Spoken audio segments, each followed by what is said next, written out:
네, 시청자 여러분 안녕하십니까? 파이널샷 진행을 맡은 최효은, 신민영입니다. 네, 오늘 우리 증시 양시장 모두 다 상승세로 거래가 되고 있습니다. 어제 이어서 오늘까지 양시장이 모두 다 상승세를 그대로 유지하면서 거래가 되고 있는데요. 코스피는 어제 이어서 오늘까지는 보합권에서 머물고 있습니다만은 코스닥이 강한 것이 오늘 시장의 특징이라고 할 수 있겠습니다. 코스닥은 계속해서 상승폭을 늘려가고 있습니다. 현재 구간에서 1.4% 이상의 강세 탄력을 가지고 가고 있습니다. 네, 이렇게 지수는 상승세를 이어가고 있는데 코스피 쪽에서 외국인의 수급 공백이 여전히 나타나고 있다라는 점이 아직도 뼈아픈 부분인 것 같습니다. 그래도 오늘 장 마감 후에 이제 공시가 될 것으로 보이는 밸류업 지수 발표가 지수 하단을 지지해주고 있는데요. 증권가에서는 이 밸류업 지수에 편입되는 중소형주 위주로 또 온기가 펴질 것이다라는 이야기, 그리고 밸류업의 대표적인 수혜주인 금융주를 보자라는 이야기 등등 나오고 있습니다. 잠시 후에 함께 또 체크해 보시죠. 그럼 오늘 첫 번째 시그널 먼저 최윤 앵커와 함께 확인하시죠. 네, 어제 이어서 오늘까지 코스닥 지수가 강세 탄력을 받고 있습니다. 그렇다면 코스닥이 앞으로 계속해서 잘 갈까요? 아마 다들 이 질문을 던지실 것 같습니다. 증권사도 비슷한 좀 고민들을 하고 있는 듯한 분위기 나오고 있는데 KB증권에서는 이러한 제목의 리포트를 발행을 했습니다. 하이난 애널리스트가 이러한 제목의 이 리포트를 발행을 했는데요. 코스닥을 주목하는 4가지 이유라는 제목으로 리포트를 발행을 했습니다. 앞으로 코스닥이 조금 더 상승 탄력을 받을 것이다 라는 데 무게를 두고 있었습니다. 그렇다면 그 4가지 이유는 무엇일까요? 저희가 이렇게 좀 정리를 해봤습니다. 아마 한눈에 보이실 것 같은데 첫 번째로는 소외된 시장의 회복 가능성입니다. 2024년 상반기까지만 하더라도 코스닥이 너무나도 좀 크게 소외되어 있다라는 평가가 나오기도 했습니다. 뉴욕 증시 잘 가고 S&P 500과 다우존스지수 간밤에도 사상 최고치 경신했습니다. 상반기에도 역시나 마찬가지로 3대 지수가 연이어서 사상 최고치를 경신한 가운데 코스피만 계속해서 상승 탄력을 받아왔습니다. 코스닥은 이유도 모른 채 지속해서 하락 흐름을 나타내기도 했는데요. 그렇기 때문에 현재 구간에서 코스닥에서는 1개에서 2개 호재만 나와도 이 종목들이 2자릿수 이상의 급등 흐름을 나타내고 있습니다. 그만큼 소외받았던 만큼 하반기에는 더 수혜를 볼 것이다라는 게 첫 번째 이유였습니다. 두 번째 이유는 금리 인하입니다. 좀 뻔한 이유이긴 합니다만은 금리 인하 사이클이 이제 확실시 되고 있습니다. 이미 미국에서는 50베이시스 포인트의 금리 인하가 단행이 됐고 한국은행도 역시나 마찬가지로 연내 금리를 인하할 것으로 전망되고 있습니다. 그리고 금리 인하 시기 때는 성장주가 계속해서 상승 탄력을 보여왔습니다. 역사적인 흐름이 그러했고요.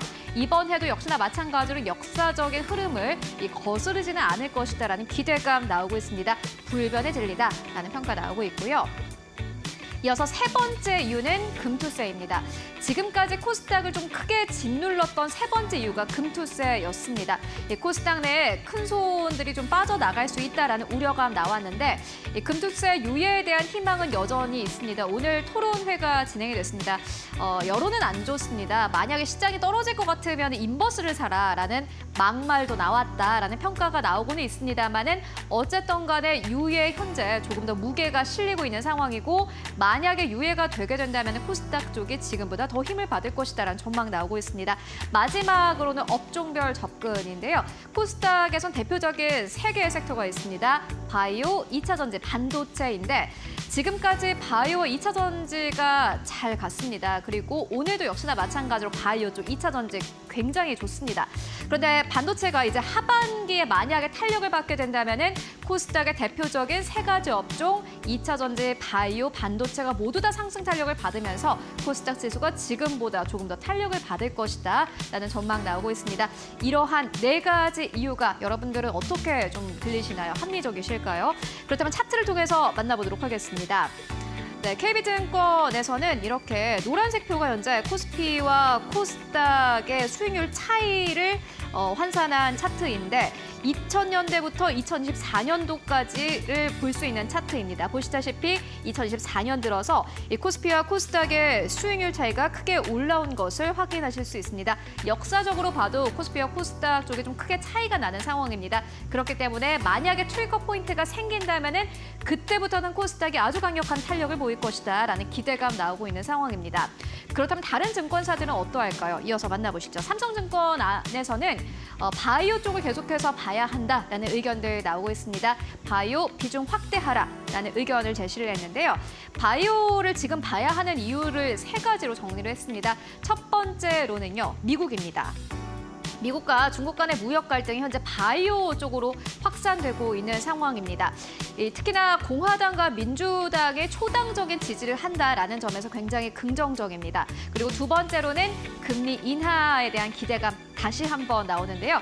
금리 인하 시기에는 바이오주 성장주들이 확실히 자금을 조달하기가 쉽기 때문에 바이오주를 보는 것이 역사적으로 맞는 이러한 선택이고요. 세 번째로는 글로벌 빅파마 기술 수출이 최근 들어서 재평가를 받고 있습니다.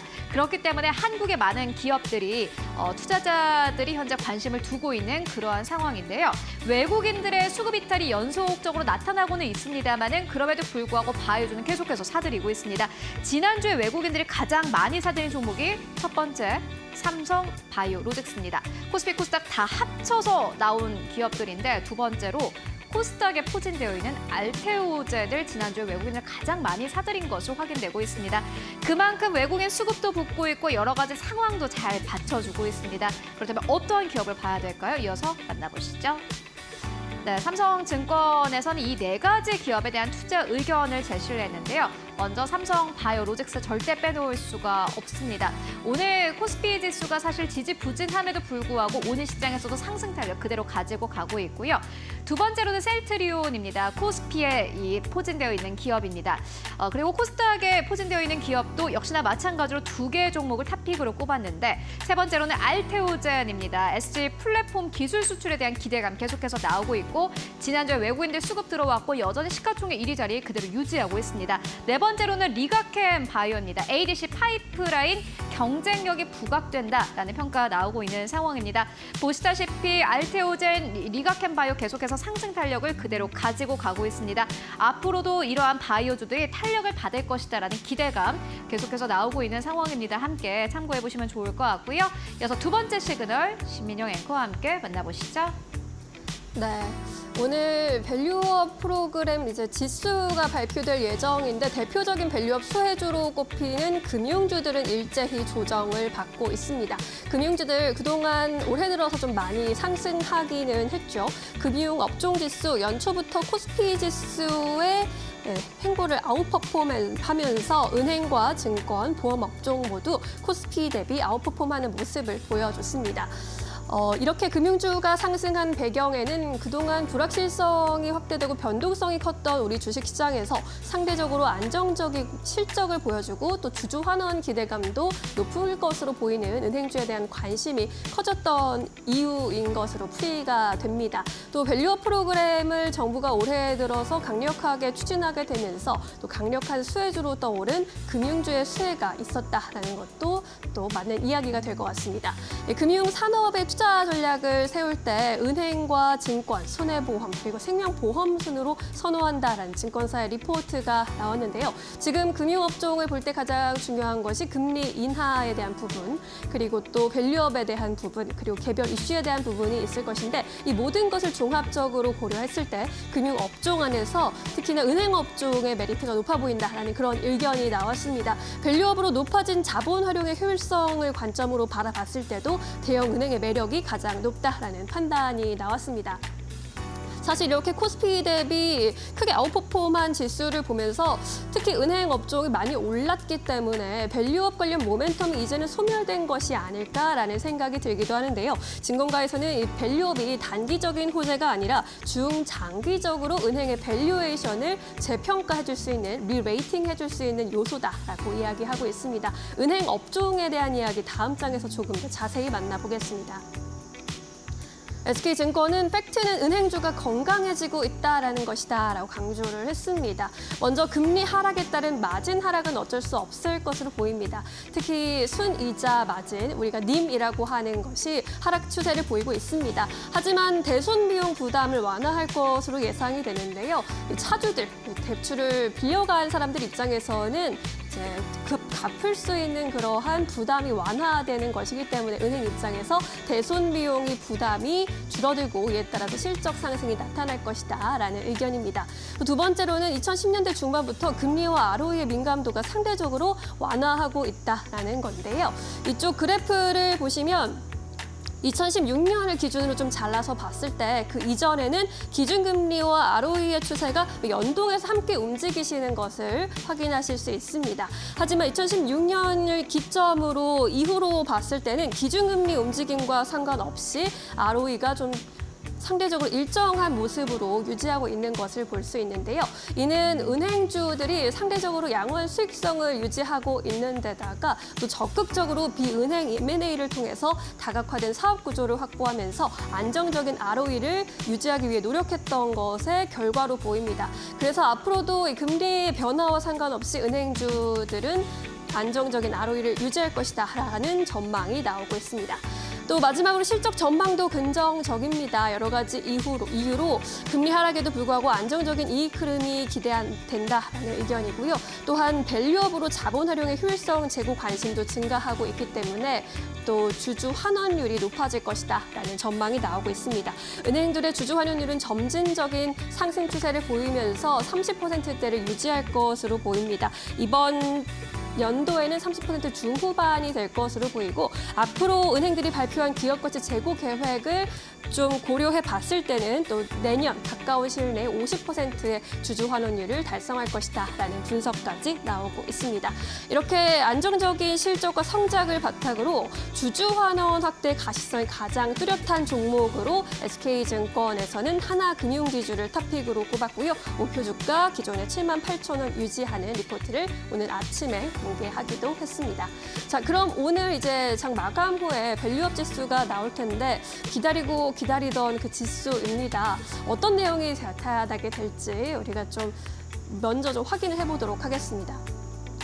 KRX 코리아 밸류업 지수입니다. 아시다시피 이제 기업가치 재고 우수 기업으로 구성된 지수가 될 것으로 보이고요. 여러 가지 기업들이 포함되면서 또 은행주도 대거 포함될 것으로 기대가 되고 있습니다. 밸류업 지수 구성 종목 선정 기준화는 먼저 수익성을 가장 크게 볼 것이다라고 예고했습니다. 당기 순이익과 영업 현금 흐름이고요. 또 자본 효율성입니다. PBR과 ROE가 또 중요할 것으로 보입니다.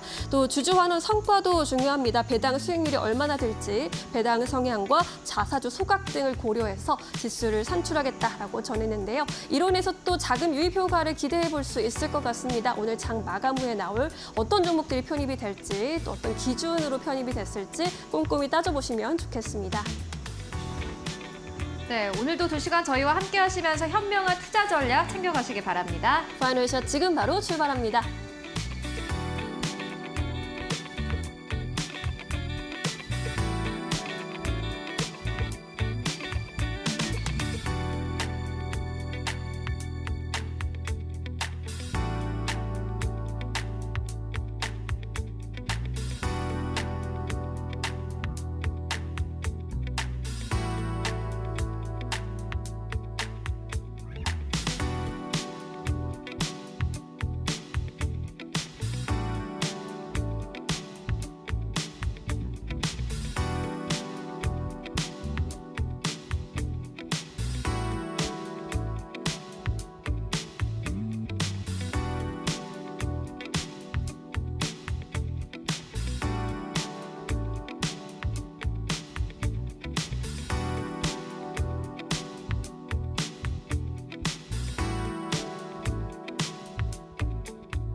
원포인트 마감 전략으로 이어가겠습니다. 이데일리온 윤환식 파트너 전화 연결해 보겠습니다. 안녕하십니까?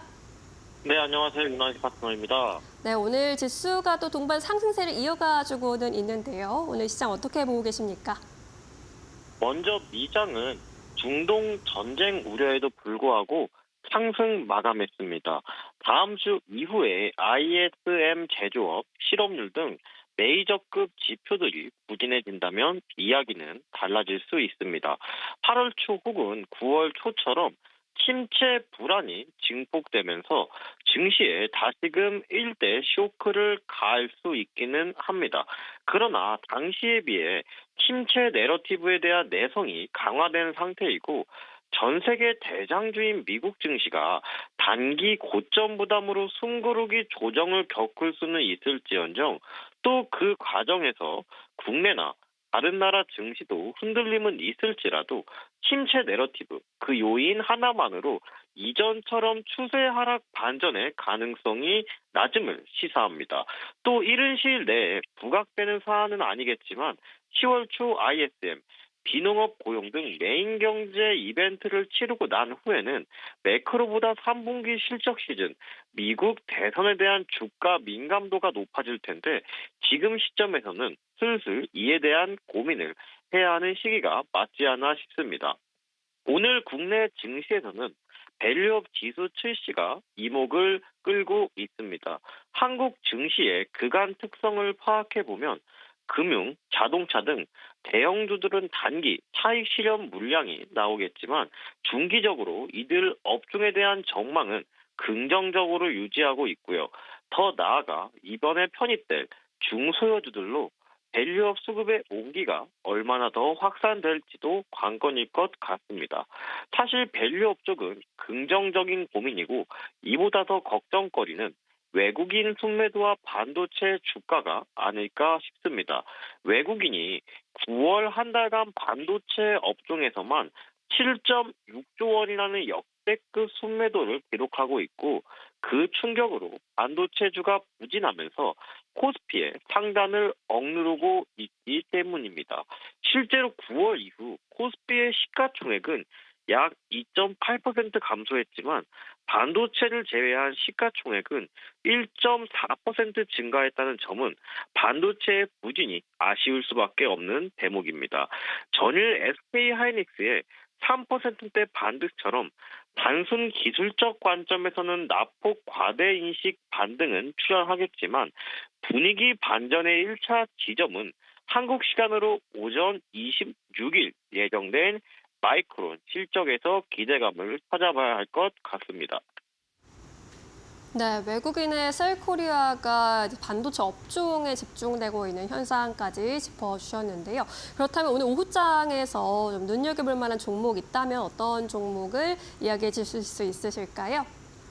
오늘 가져온 종목은 바로 자동차 관련주입니다. 이 종목은 누구나 아실 텐데요. 바로 종목명은 기아입니다.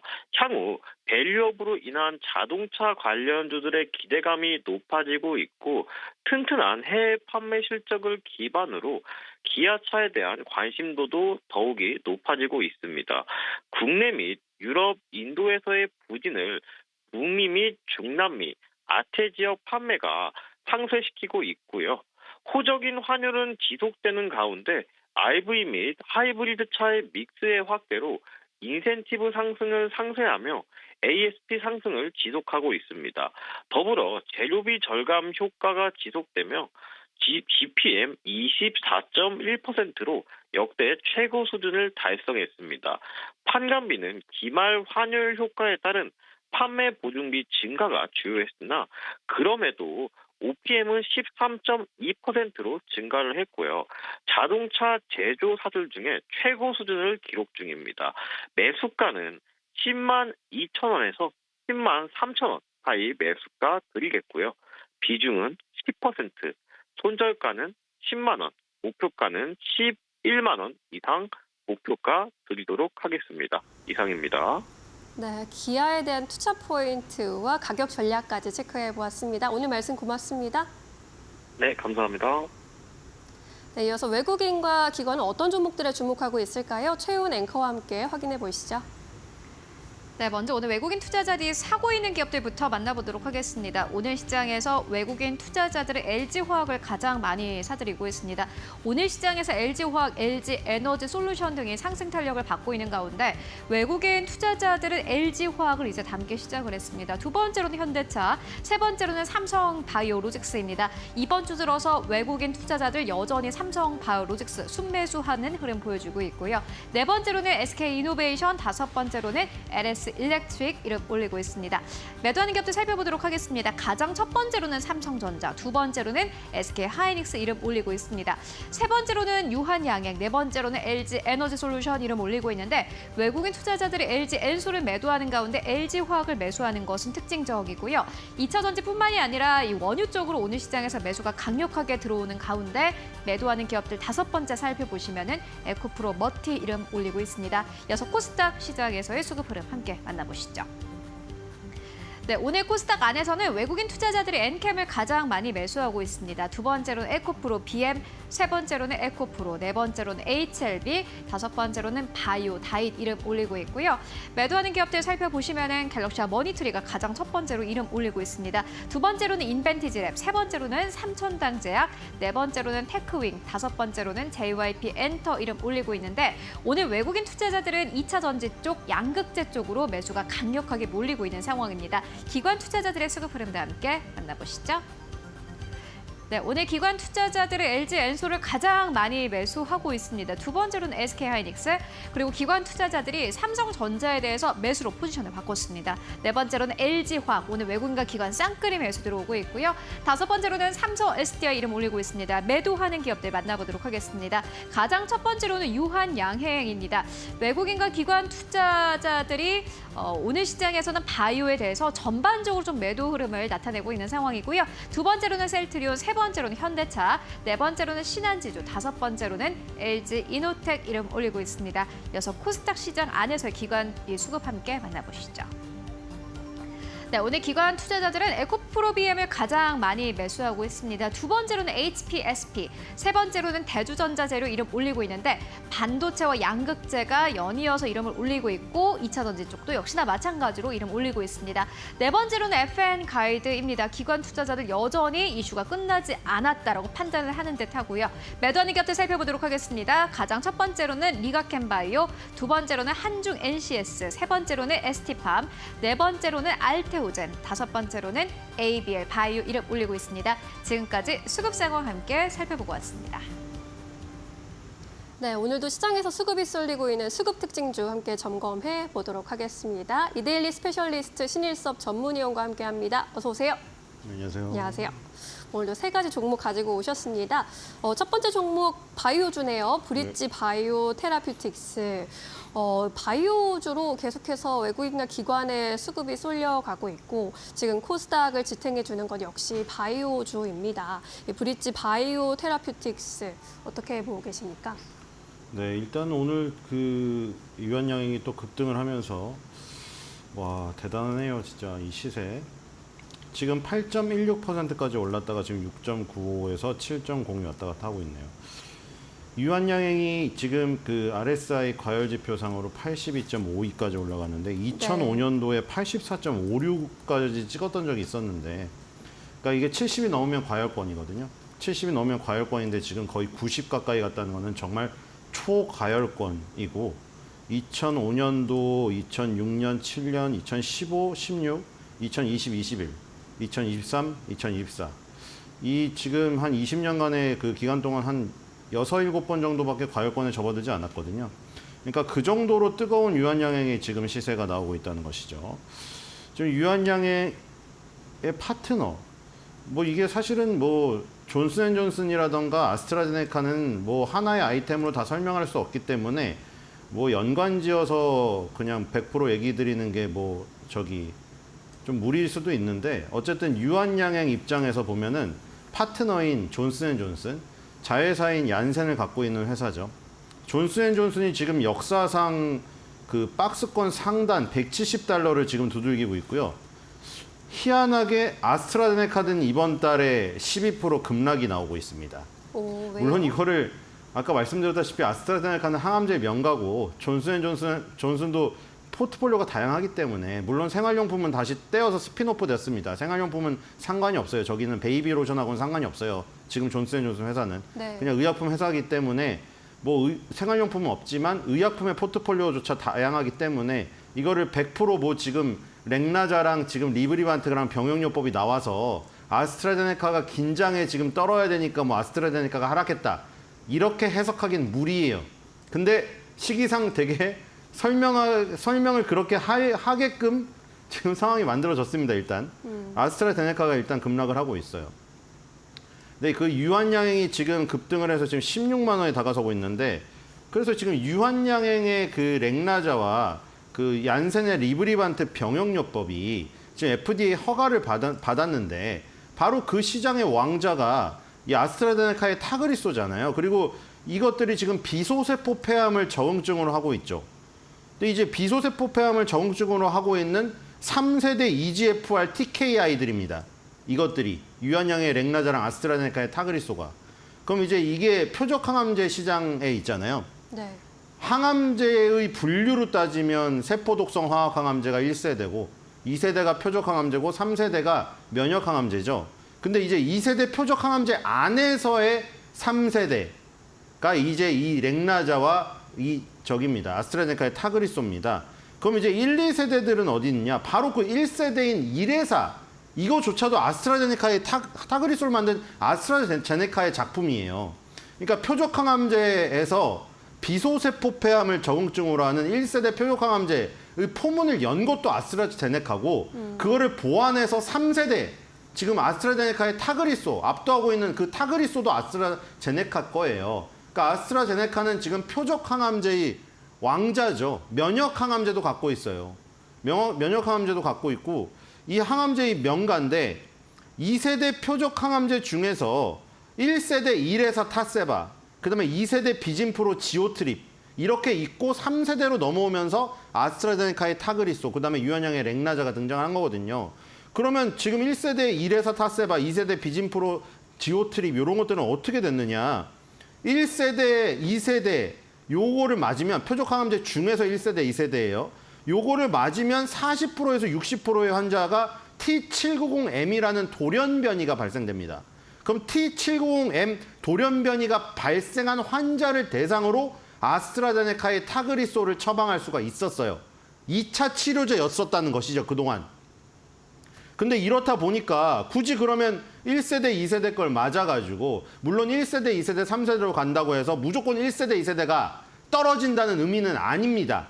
나중에 나왔기 때문에 3세대라는 의미지 더 진화됐다는 의미는 아니에요. 무조건적인 건 아닌데, 요 씬에서는 분명히 1세대, 2세대보다 3세대 아스트라제네카 타그리소 이게 진화를 했습니다. 그럼 이제 1차 치료제로서의 지위만 확보해주면은 굳이 여기서 돌연 변이가 발생된 다음에 갈 필요가 없는 것이죠. 만약에 세포 독성 화학 항암제로 1차 치료를 받았다고 쳐봅시다. 그러면은 타그리소 처방을 못해요. 1세대 세포 독성 화학 항암제로 독하게 정상세포까지 죽여가지고 그렇게 해놓은 상태에서 더 이상 치료법이 없는 가운데서는 아스트라제네카의 타그리소 처방을 못 받는 거죠. 이거 되게 환자들한테도 안 좋은 거잖아요. 그래서 첫 번째 1차 치료제의 지위를 줬습니다. 아스트라제네카의 타그리소에. 근데 1차 치료제로서의 지위를 줬음에도 불구하고 아까 1세대 이레사 타세바, 2세대 비진프로 지오트립을 이용했던 이유는 국민건강보험 급여가 안 됐기 때문이에요. 급여가 안 되면 1년에 8,400만 원에서 1억 원을 부담을 해야 됩니다. 근데 이게 급여가 되면서 부쩍 급하게 들어온 거예요. 급여가 되면 5%만 내면 되니까 한 800만 원만 내면 됩니다. 네. 800만 원만 되면 아스트라제네카의 타그리소를 할 수가 있어요. 그러니까 의사 전문의도, 종양내과 전문의도 그거를 권하겠죠. 그래서 급격하게 이제 커지게 됐습니다. 그러니까 원래는 1세대 이레사 타세바나 2세대 비진프로 지오트립을 1차 치료제로 쓴 다음에 T790M 변이가 발생된 환자를 대상으로 3세대 타그리소 렉나자를 처방할 수가 있었는데, 그래서 기존에는 1세대에서 3세대 표적 항암제 중에서 30%에 해당되는 환자만 첫 번째로 3세대 처방을 했었습니다. 급여가 안 됐기 때문에. 근데 급여가 되고 나서 부쩍 그러면 굳이 가격도 똑같은데 1세대, 2세대 부작용 많은 걸 쓸 필요가 없기 때문에 네. 아스트라제네카의 타그리소를 바로 처방하기 시작했죠. 그래서 지금 3세대 표적 항암제의 효과가 당연히 1, 2세대에 비해서 좋고 뇌 전이를 예방할 수 있습니다. 대부분의 경우에 비소세포 폐암이 과정이 가게 되면은 뇌로 전이가 돼요. 네. 그럼 뇌 전이가 된 거는 뇌를 뚫고 들어가서 치료를 해야 되기 때문에 1, 2세대는 이게 부족합니다. 타그리소가 1, 2세대보다는 뇌 투과율이 훨씬 더 좋거든요. 그렇기 때문에 3세대 치료제가 급여가 된 이후에는 3세대 치료제가 일상적으로 처방되게 됐습니다. 근데 문제는 여기서 또 발생됩니다. 3세대 아스트라제네카의 타그리소라던가 유한양의 렉나자라고 해서 돌연 변이가 없는 게 아닙니다. 표적 치료제 자체가 가장 큰 문제점이 내성이 발현된다는 거예요. 돌연변이에 의한 내성. 그래서 1년이 지나면 약효가 떨어져서 약이 듣질 않기 시작해요. 그럼 그 다음 어떤 처방이 있어야 됩니다. 그래서 이제 4세대 표적 항암 치료제가 나오기 시작하는 것이죠. 그래서 브리지 바이오 테라퓨틱스 그리고 보로노이가 타그리소를 썼을 때 나오는 돌연변이 중에 일종인 C797S를 잡는 표적 신약을 개발하고 있는 업체들이고요.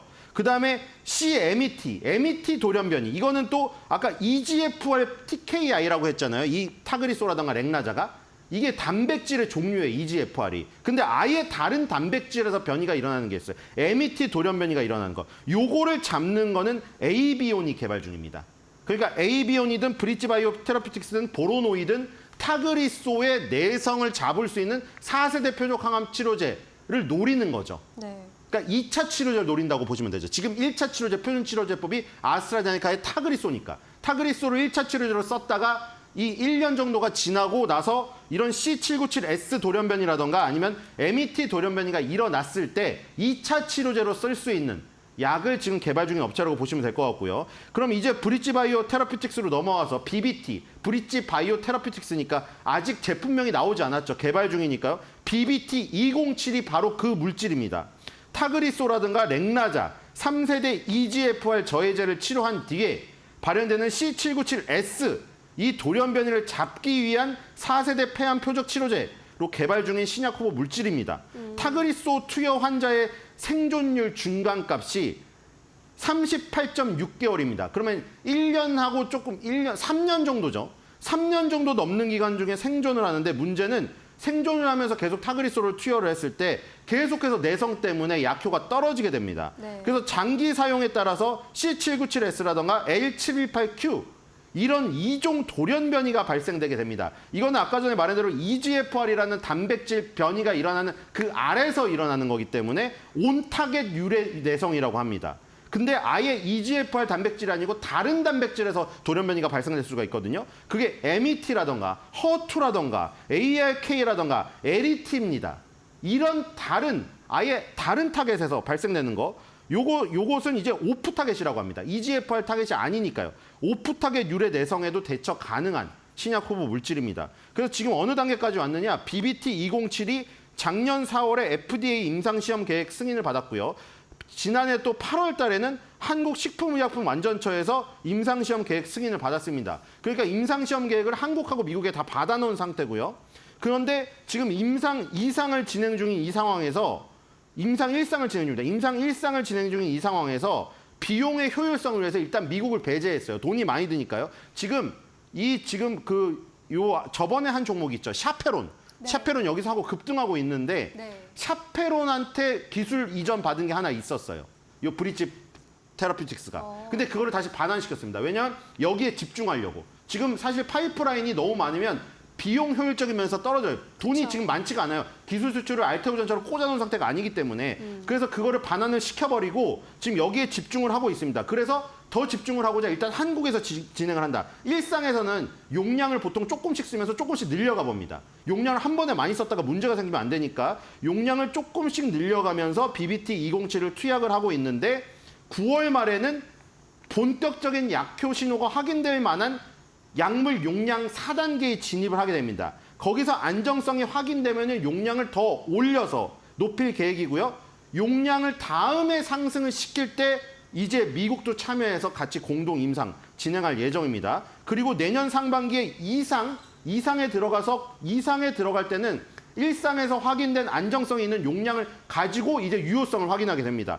2상이 진행되는데 권장 용량을 결정하기 위한 임상 1, B상을 본격 착수 전망이죠. 그러니까 1상을 A, B로 나눠서 1A상은 일단 한국이 진행을 하고 1B상부터 미국하고 공동 진행을 할 겁니다.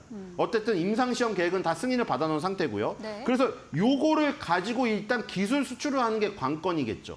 지금 요 언론에서 나오는 대로 혹은 브릿지 바이오 테라퓨틱스가 주장하는 대로 정말 타그리소의 내성을 잡을 것이 2상 정도에서 확인이 확실히 됐을 때 네. 굉장히 부담스러운 3상은 기술 수출을 통해서 넘기는 게 가장 좋은 선택지가 되겠죠. 만약 그렇게 된다면 굉장히 급등이 일어날 수도 있습니다. 마치 오스코텍 같은 모델, 유한양이 같은 모델 이거를 원하는 것이죠.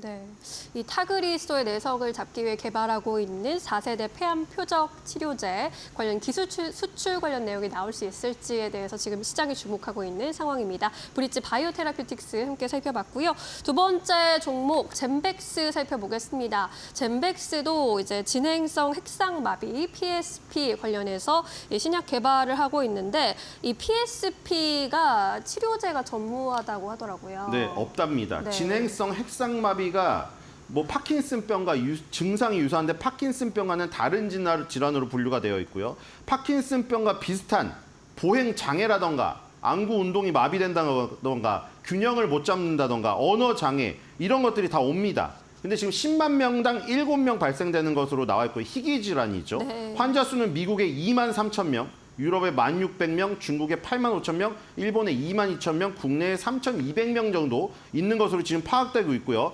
진행성 핵심마비 저응증에 걸렸을 경우에 3년에서 5년 사이에 사망률이 100%입니다. 그렇기 때문에 젠백스에서 지금 주장하고 있는 건 그겁니다. 약만 내놓으면 100% 팔린다. 왜냐하면 3년에서 5년 사이에 100% 사망하기 때문에 치명적이자 희귀 질환이니까 빠르게 패스트 트랙으로 모든 걸 통과시켜 줄 것이다라는 것을 주장하고 있습니다. 2021년에 GV1001 이 신약 후보 물질로 임상 2상을 진행했고요. GV1001이 사실 말이 많았습니다. 젠백스의 역사를 아시는 분은 아실 거예요. 이 똑같은 GV1001 가지고 네. 가지각색의 적응증에 도전을 했는데 다 실패를 한 겁니다. 그래서 젠백스의 차트가 저렇게 급등했다가 급락했다, 급등했다, 급락했다 그걸 수없이도 반복을 한 거예요. 무려 25년 동안 네. 지금.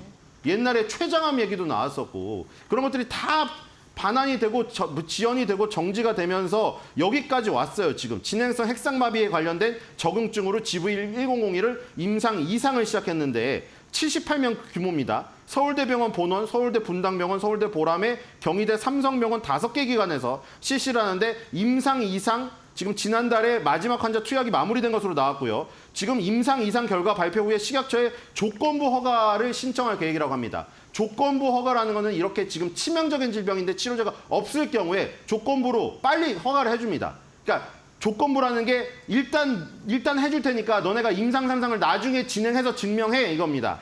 치료제가 없어서 희귀 질환이고 치료제가 없어서 빠른 품목 허가가 기대가 된다는 것이죠. 그리고 긴급 승인이라는 게 또 있어요. 우리 코로나 때 보셨죠? 아직 약은 나오지 않았고 임상도 진행되지 않았는데 의사의 판단 하에 병원에서 필드에서 직접 그걸 쓰게 만드는 거예요. 의사가 승인을 하면은 지금 출시가 되지 않은 약임에도 불구하고. 그래서 이 지금 긴급 승인을 통해서 진행성 핵상마비를 실제 필드에서 쓴 적이 있는데 네. 파킨슨병이 치료가 되는 것만큼 치료의 효과가 있었다는 그 증명이 됐기 때문에 더욱더 기대를 하고 있다는 겁니다. 그리고 이것과 별개로 글로벌 임상 3상 계획을 갖고 있는데 아까 말했듯이 지금 샤페론이라던가 샤페론 그때 누겔 얘기하면서 그때 여기서 급등을 하기 시작한 거예요. 브릿지 바이오 테라퓨틱스 지금 임상 2상 정도에서 넘기는 걸 목표로 하고 있는데 젠백스는 지금 3상 계획을 갖고 있다.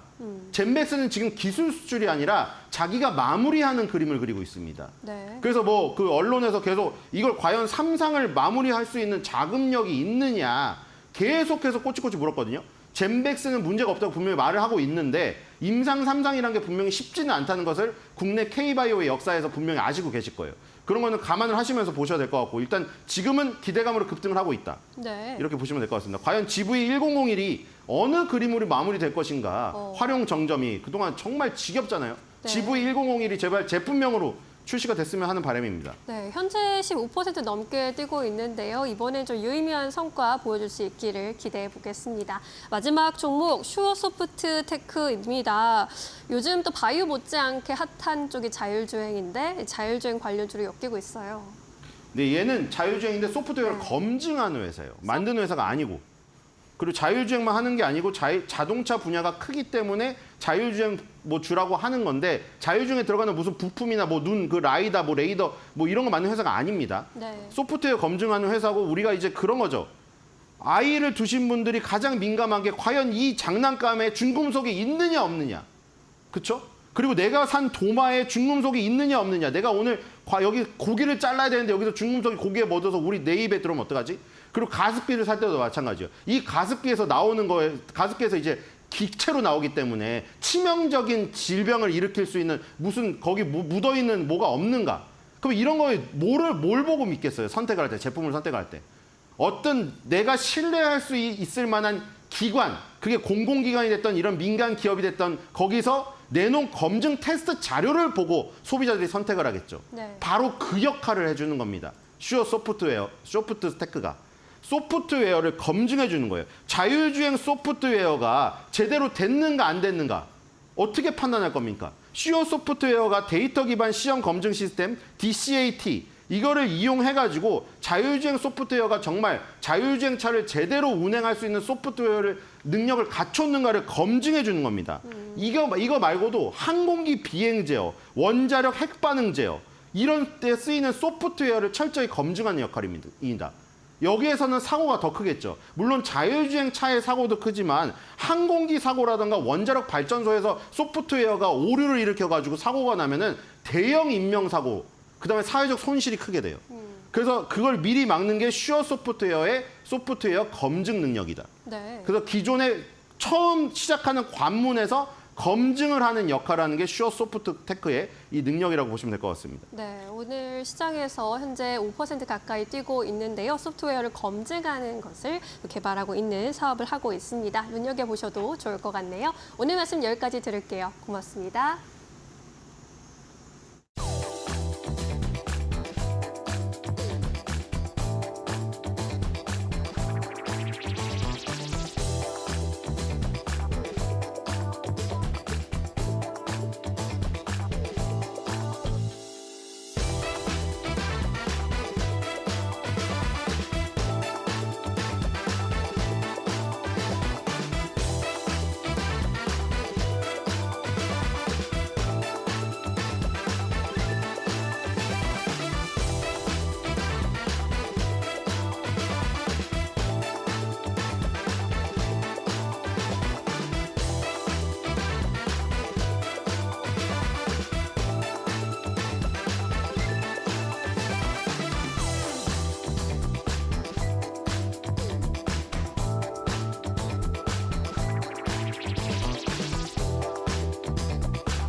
네, 이슈체크 코너로 이어가 보도록 하겠습니다.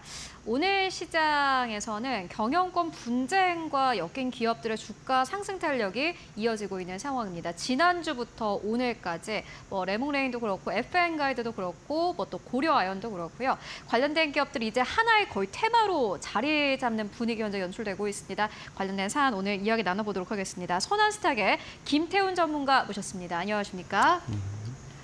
네, 저희 이데일리 TV 그리고 파이널샷에는 첫 출연이신 것 같은데 첫 번째 이슈부터 아주 강력한 이슈를 가지고 오셨습니다.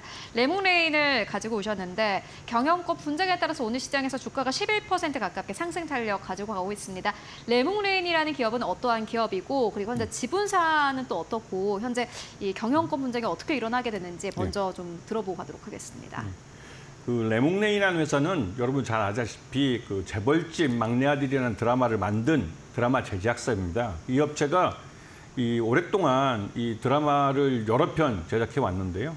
그 많은 그 제작편 중에 시장에서 충분히 검증받은 드라마 제작사로 알려져 있는데 여기에 이제 김동래 대표가 위직스 그 스튜디오라는 데부터 이 경영권을 넘겨받고 나서 이 창업자로서 이제 다시 컴백해서 경영권 전면에 들어섰죠. 하지만 최근 들어서 이 자금력이 이제 딸리기 시작합니다. 왜냐하면 요즘 드라마들이 대작들을 중심으로 많이 시장에서 이제 그 시청자들을 만나 뵙고 있는데요. 그런 대작을 제작하기 위해서는 나름대로 자본력이 있어야 하는 것이죠.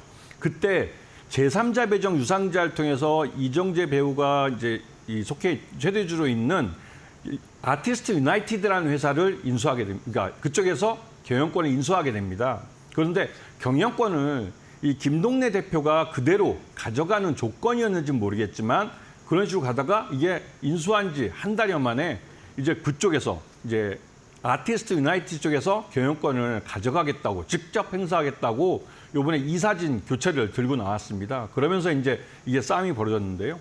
최근 들어서 앞에 이제 아나운서님께서 말씀하셨듯이 요즘 M&A는 창업주가 있는 회사에 대해서 나중에 FI로 들어왔던 제3자 배정이나 다른 형태의 투자를 통해서 경영권을 가져간 쪽이 이 2대주주나 또 최대주를 갖고는 있지만 경영권을 기존 창업주에게 그대로 주고 같이 동업 형태로 하다가 어느 시점에 가서 이렇게 경영권을 다시 행사하겠다는 그러면서 이제 경영권 분쟁이 발생하는 경우가 많아지고 있습니다. 그러면서 이게 시장에서 하나의 큰 화두가 되고 있고 시장 참여자들도 이런 종목들이 변동성을 크게 보여주면서 여기에 관심을 갖는 투자자들이 많아지고 있는 그런 실정이죠. 네, 레몽레인 이제 이야기 나눠보고 왔는데 아마 저희 많은 시청자분들은 알고 계실 것 같습니다. 드라마 재벌집 막내 아들의 제작사로도 유명한 기업입니다. 이미 창업주가 있습니다. 김 대표가 있고 그 가운데서 아티스트 유나이티드라는 그룹이 돈을 들고 이 레몽레인에 들어왔습니다. 그런데 막상 시간이 지나면서 우리가 경영을 하겠다 이렇게 지금 판이 좀 흘러가고 있는 듯한 분위기 나오고 있습니다. 그렇다면은 이제 경영권 분쟁 보니까는 거의 아티스트 유나이티드 쪽이 승률이 높은 상황이던데 거의 뭐 승리를 한 셈이죠. 네. 이제 그 다음이 진짜 문제가 될 것 같아요. 네. 불확실성이 큰 상황이고 이렇게 되면은 지금까지 인력들은 또 어떻게 또 그렇죠. 운용을 할 것인지 네. 그리고 앞으로 뭐 드라마라든지 이런 거 어떻게 제작할지 이거에 네. 대한 좀 불확실성이 있을 것 같거든요. 네, 확실히 경영을 하는 사람이 바뀌다 보니 어떻게 보십니까? 이게 요즘 이제 드라마 제작사는 실적이 드라마를 1년에 몇 편을 제작하느냐에 따라서 달라집니다. 작년까지 해서 이 레몽레인 같은 경우는 그 코로나 팬데믹 기간에 3편 정도밖에 제작을 못해서 실적이 굉장히 나빴습니다. 그리고 2021년과 2년을 거치면서 2023년 같은 경우는 5편을 한 걸로 기억하고 있고 올해 2024년을 목표로 6개의 드라마를 내놓겠다고 작년에 그 IR에서 밝혔었습니다. 그런데 하지만 요번에 지금 상반기에 경영권 분쟁이 불거지면서 아직까지 올해 맥시멈으로 해야 드라마 제작 편수가 3편 정도밖에 안 나오게 생긴 것이죠. 그리고 여기 이제 경영권 분쟁이 법원에서 요번에 이제 가처분을 받으면서 이제 이 아티스트 유나이티드 쪽에서 경영권을 확실하게 가져가게 되는 상황이 벌어졌는데요. 이렇게 되면 이 김동래 대표 쪽의 소송이 그대로 소송은 소송대로 가고 이 경영권은 다음 달 10월 31일 날 임시유총을 통해서 이사들이 새로 이제 아티스트 유나이티드 쪽에서 선임한 이 이사들이 들어오면 경영권이 완전히 넘어가게 됩니다. 그렇게 될 경우에는 이 향후 이 레몽레인의 경영권을 가져간 이 아티스트 유나이티드가 어떻게 경영을 해갈 것이냐에 따라서 레몽레인의 가치가 달라지게 되는 것이죠. 그렇기 때문에 이 아티스트 유나이티드가 이번에 임시유총에서 사업 목적을 추가하고 또 정관을 개정하는 이런 것들을 임시유총에 같이 이제 넣어놨는데요. 그런 것들이 향후 경영에서 어떻게 나올지가 이 시장에서 레몽레인의 기업 가치를 어떻게 평가하느냐에 따라서 달라질 요인이 될 것 같습니다. 네, 그리고 이제 생각을 해볼 만한 부분이 뭐 지금까지 레몽레인에 있었던 작가들, PD들 뭐 계속해서 같이 갈까요? 어떻게 보십니까? 그게 굉장히 좀 어려운 문제인데요. 그렇죠.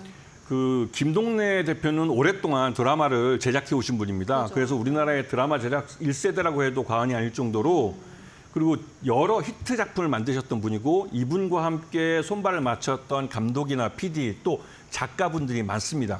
그런데 이 아티스트 유나이티드는 좀 색다르게 배우들 중심에 있는 회사예요. 그렇죠. 여러분 잘 아시다시피 이정재 배우가 최대주주로 있고 그다음에 정우성 배우도 그 잘생긴 배우도 여기에 이사로 참여하고 있습니다. 요번에 이 레몽레인의 이사로 이 등재되는데 다음 달 임시유총에서 이정재 배우와 이 정우성 배우도 이사로 올라올 예정입니다. 그렇게 되면 올 12월 달에 이제 이정재 배우가 주연으로 참여하는 오징어 게임이 이제 그 모 OTT에서 이제 그 공개가 될 텐데요. 넷플릭스요. 그렇게 되면 네. 말이 되나요? 네. 그렇게 되면 시장에서 이정재 배우라는 몸값 때문에도 레몽레인의 이름이 거론될 가능성이 큽니다. 시장에서 이러한 그 이름이 자주 회자되고 시장 그 뉴스를 많이 타게 되면 투자자들이 관심이 많아질 수밖에 그렇죠. 없고 그렇게 되면 이 레몽레인에 대해서 개인 투자자들이나 이런 분들이 그 매수하는 그런 가능성이 높아지게 됩니다. 이게 이제 어떻게 보면 이제 학습 효과이기도 하고 그렇죠. 근데 이런 면에서 뒤늦게 뛰어든 개인 투자자 같은 경우는 자칫하다가는 손해를 볼 수도 있는 것이죠. 네, 레몽레인 현재 이제 경영권 분쟁은 거의 끝나가는 사안이고 그 다음 경영을 어떻게 할지가 이제 시작의 주요 뭐 관전 포인트가 될 것 같습니다. 어떻게 또 대작들이 잘 또 성공이 될지를 잘 확인해 보시는 게 그 주가를 결정짓는 여부가 될 것 같습니다. 그렇다면 이번에는 실적 쪽을 좀 살펴보고 가도록 하겠습니다. 실적이 좋지는 않더라고요. 네. 참 드라마가 다 재밌는 걸 많이 만들었는데 말씀처럼 많이 만들지 못하다 보니까는 아무래도 실적 자체가 좀 부진한 것 같아요. 뭐 실적 쪽은 어떻게 보십니까? 그 우리나라 드라마 제작 환경이 수익 면에서 좀 어려운 부분이 있습니다. 무엇이냐면 아무리 좋은 작품을 만들어서 특히 이제 이 재벌집 그 막내 아들처럼 온 국민이 다 본 이 드라마, 이 히트를 친 드라마가 있어도 실적이 그렇게 좋지 못하다는 것은 그 IP를 활용해서 돈을 벌 수 있는 기회가 적다는 것이죠. 그러다 보니 이 레몽레인 같은 경우도 결국은 외부에 투자를 받을 수밖에 없었고 그 외부 투자를 받은 게 아티스트 유나이티드였습니다. 그리고 아티스트 유나이티드는 앞에서 말씀드렸지만 배우들 중심의 그 연예 기획사입니다. 그러다 보니 여기서 기존의 이 레몽레인이라는 이 드라마 제작사와 또 연예인들 그 배우들을 중심으로 하는 아티스트 유나이티드가 어떻게 서로 코어를 해서 회사 기업 가치를 올릴 수 있는지는 향후 경영에서 그게 어떻게 구체화될 것인가 이게 향후 관전 포인트가 될 것 같고요. 여기에 대해서 그 일반 투자가들도 관심을 갖고 지켜보셔야 될 것 같습니다. 네, 알겠습니다. 결국에는 앞으로 뭐 아티스트 유나이티드가 어떻게 하느냐에 따라서 주가가 좀 달라질 수 있다. 이렇게 해석을 해볼 수 있을 것 같은데 향후 주가 전망 어떻게 보십니까? 뭐 재무적으로는 괜찮아요. 네, 이 기본적으로 이 주가라는 것은 실적을 따라가게 돼 있습니다. 즉 실적이 좋으면 미래 가치도 올라가기 때문에 그 주가는 그걸 선반영해서 먼저 올라가게 되죠.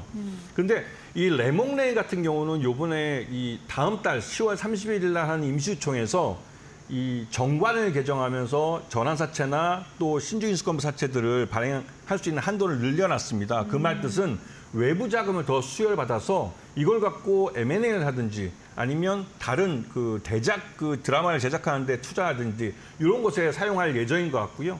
그렇게 되면 확실히 인수가 끝나고 나서 이 경영권을 가져간 이 아티스트 유나이티드 쪽에서 어떻게 경영해 갈 것인지 구체적인 것들이 하나하나 드러날 겁니다.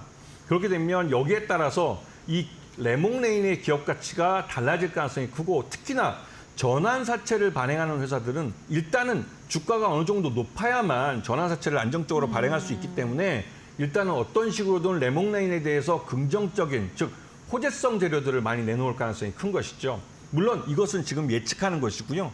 향후에 다음 달 임시총이 끝나고 나서 확실히 레몽레인의 경영권을 가져간 아티스트 유나이티드 쪽에서 어떤 식으로 경영을 하는지 그 구체적인 부분들을 하나하나 체크해 보셔야 될 겁니다.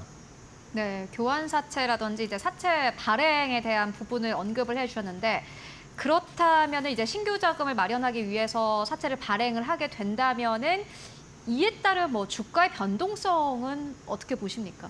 그 아까 말씀드렸듯이 일반적으로 전환사채를 발행할 때는 어느 정도 가격이 높아야만 그죠. 주당 가치가 희석되는 게 적습니다. 그리고 이 발행을 할 때는 납입일까지 채권자, 그러니까 투자자들이 이 회사에 대한 신뢰감을 높이기 위해서 주가를 끌어올 수 있는 호재성 재료들을 많이 내놓습니다. 그래야만 신규 자금이 대규모로 회사에 들어올 수 있기 때문에 그렇죠. 하지만 문제는 전환사채를 발행한 다음에 그 자금을 갖고 일단 회사에 돈이 들어왔기 때문에 그 회사는 재무적으로 안정적인 지금 당장은 그렇습니다. 하지만 콜옵션과 풋옵션이라는 게 있기 때문에 이 콜옵션은 1년 내에 행사를 할 수 있고 풋옵션은 2년 후부터 행사를 할 수가 있습니다. 콜옵션은 이 발행자, 즉 회사를 위해서 한 것이고요. 그다음에 이 풋옵션은 이 채권자, 그러니까 투자자를 위해서 이걸 부여해 주는 겁니다. 그런데 그 사이에 주가를 끌어올리라는 그런 어떻게 그 채권자들의, 그러니까 투자자들의 암묵적인 압박이 있는 것이죠. 그 계약서 상에는요. 그래서 장기적으로 볼 때는 이 투자가 끝나고 전환사채가 발행이 되면 일단은 이 채권에 투자해 주신 투자자들을 위해서 그 양반들의 그 전환 가격을 가장 낮춰주는 쪽으로 이 주가의 방향이 흘러가는 경우가 종종 있습니다.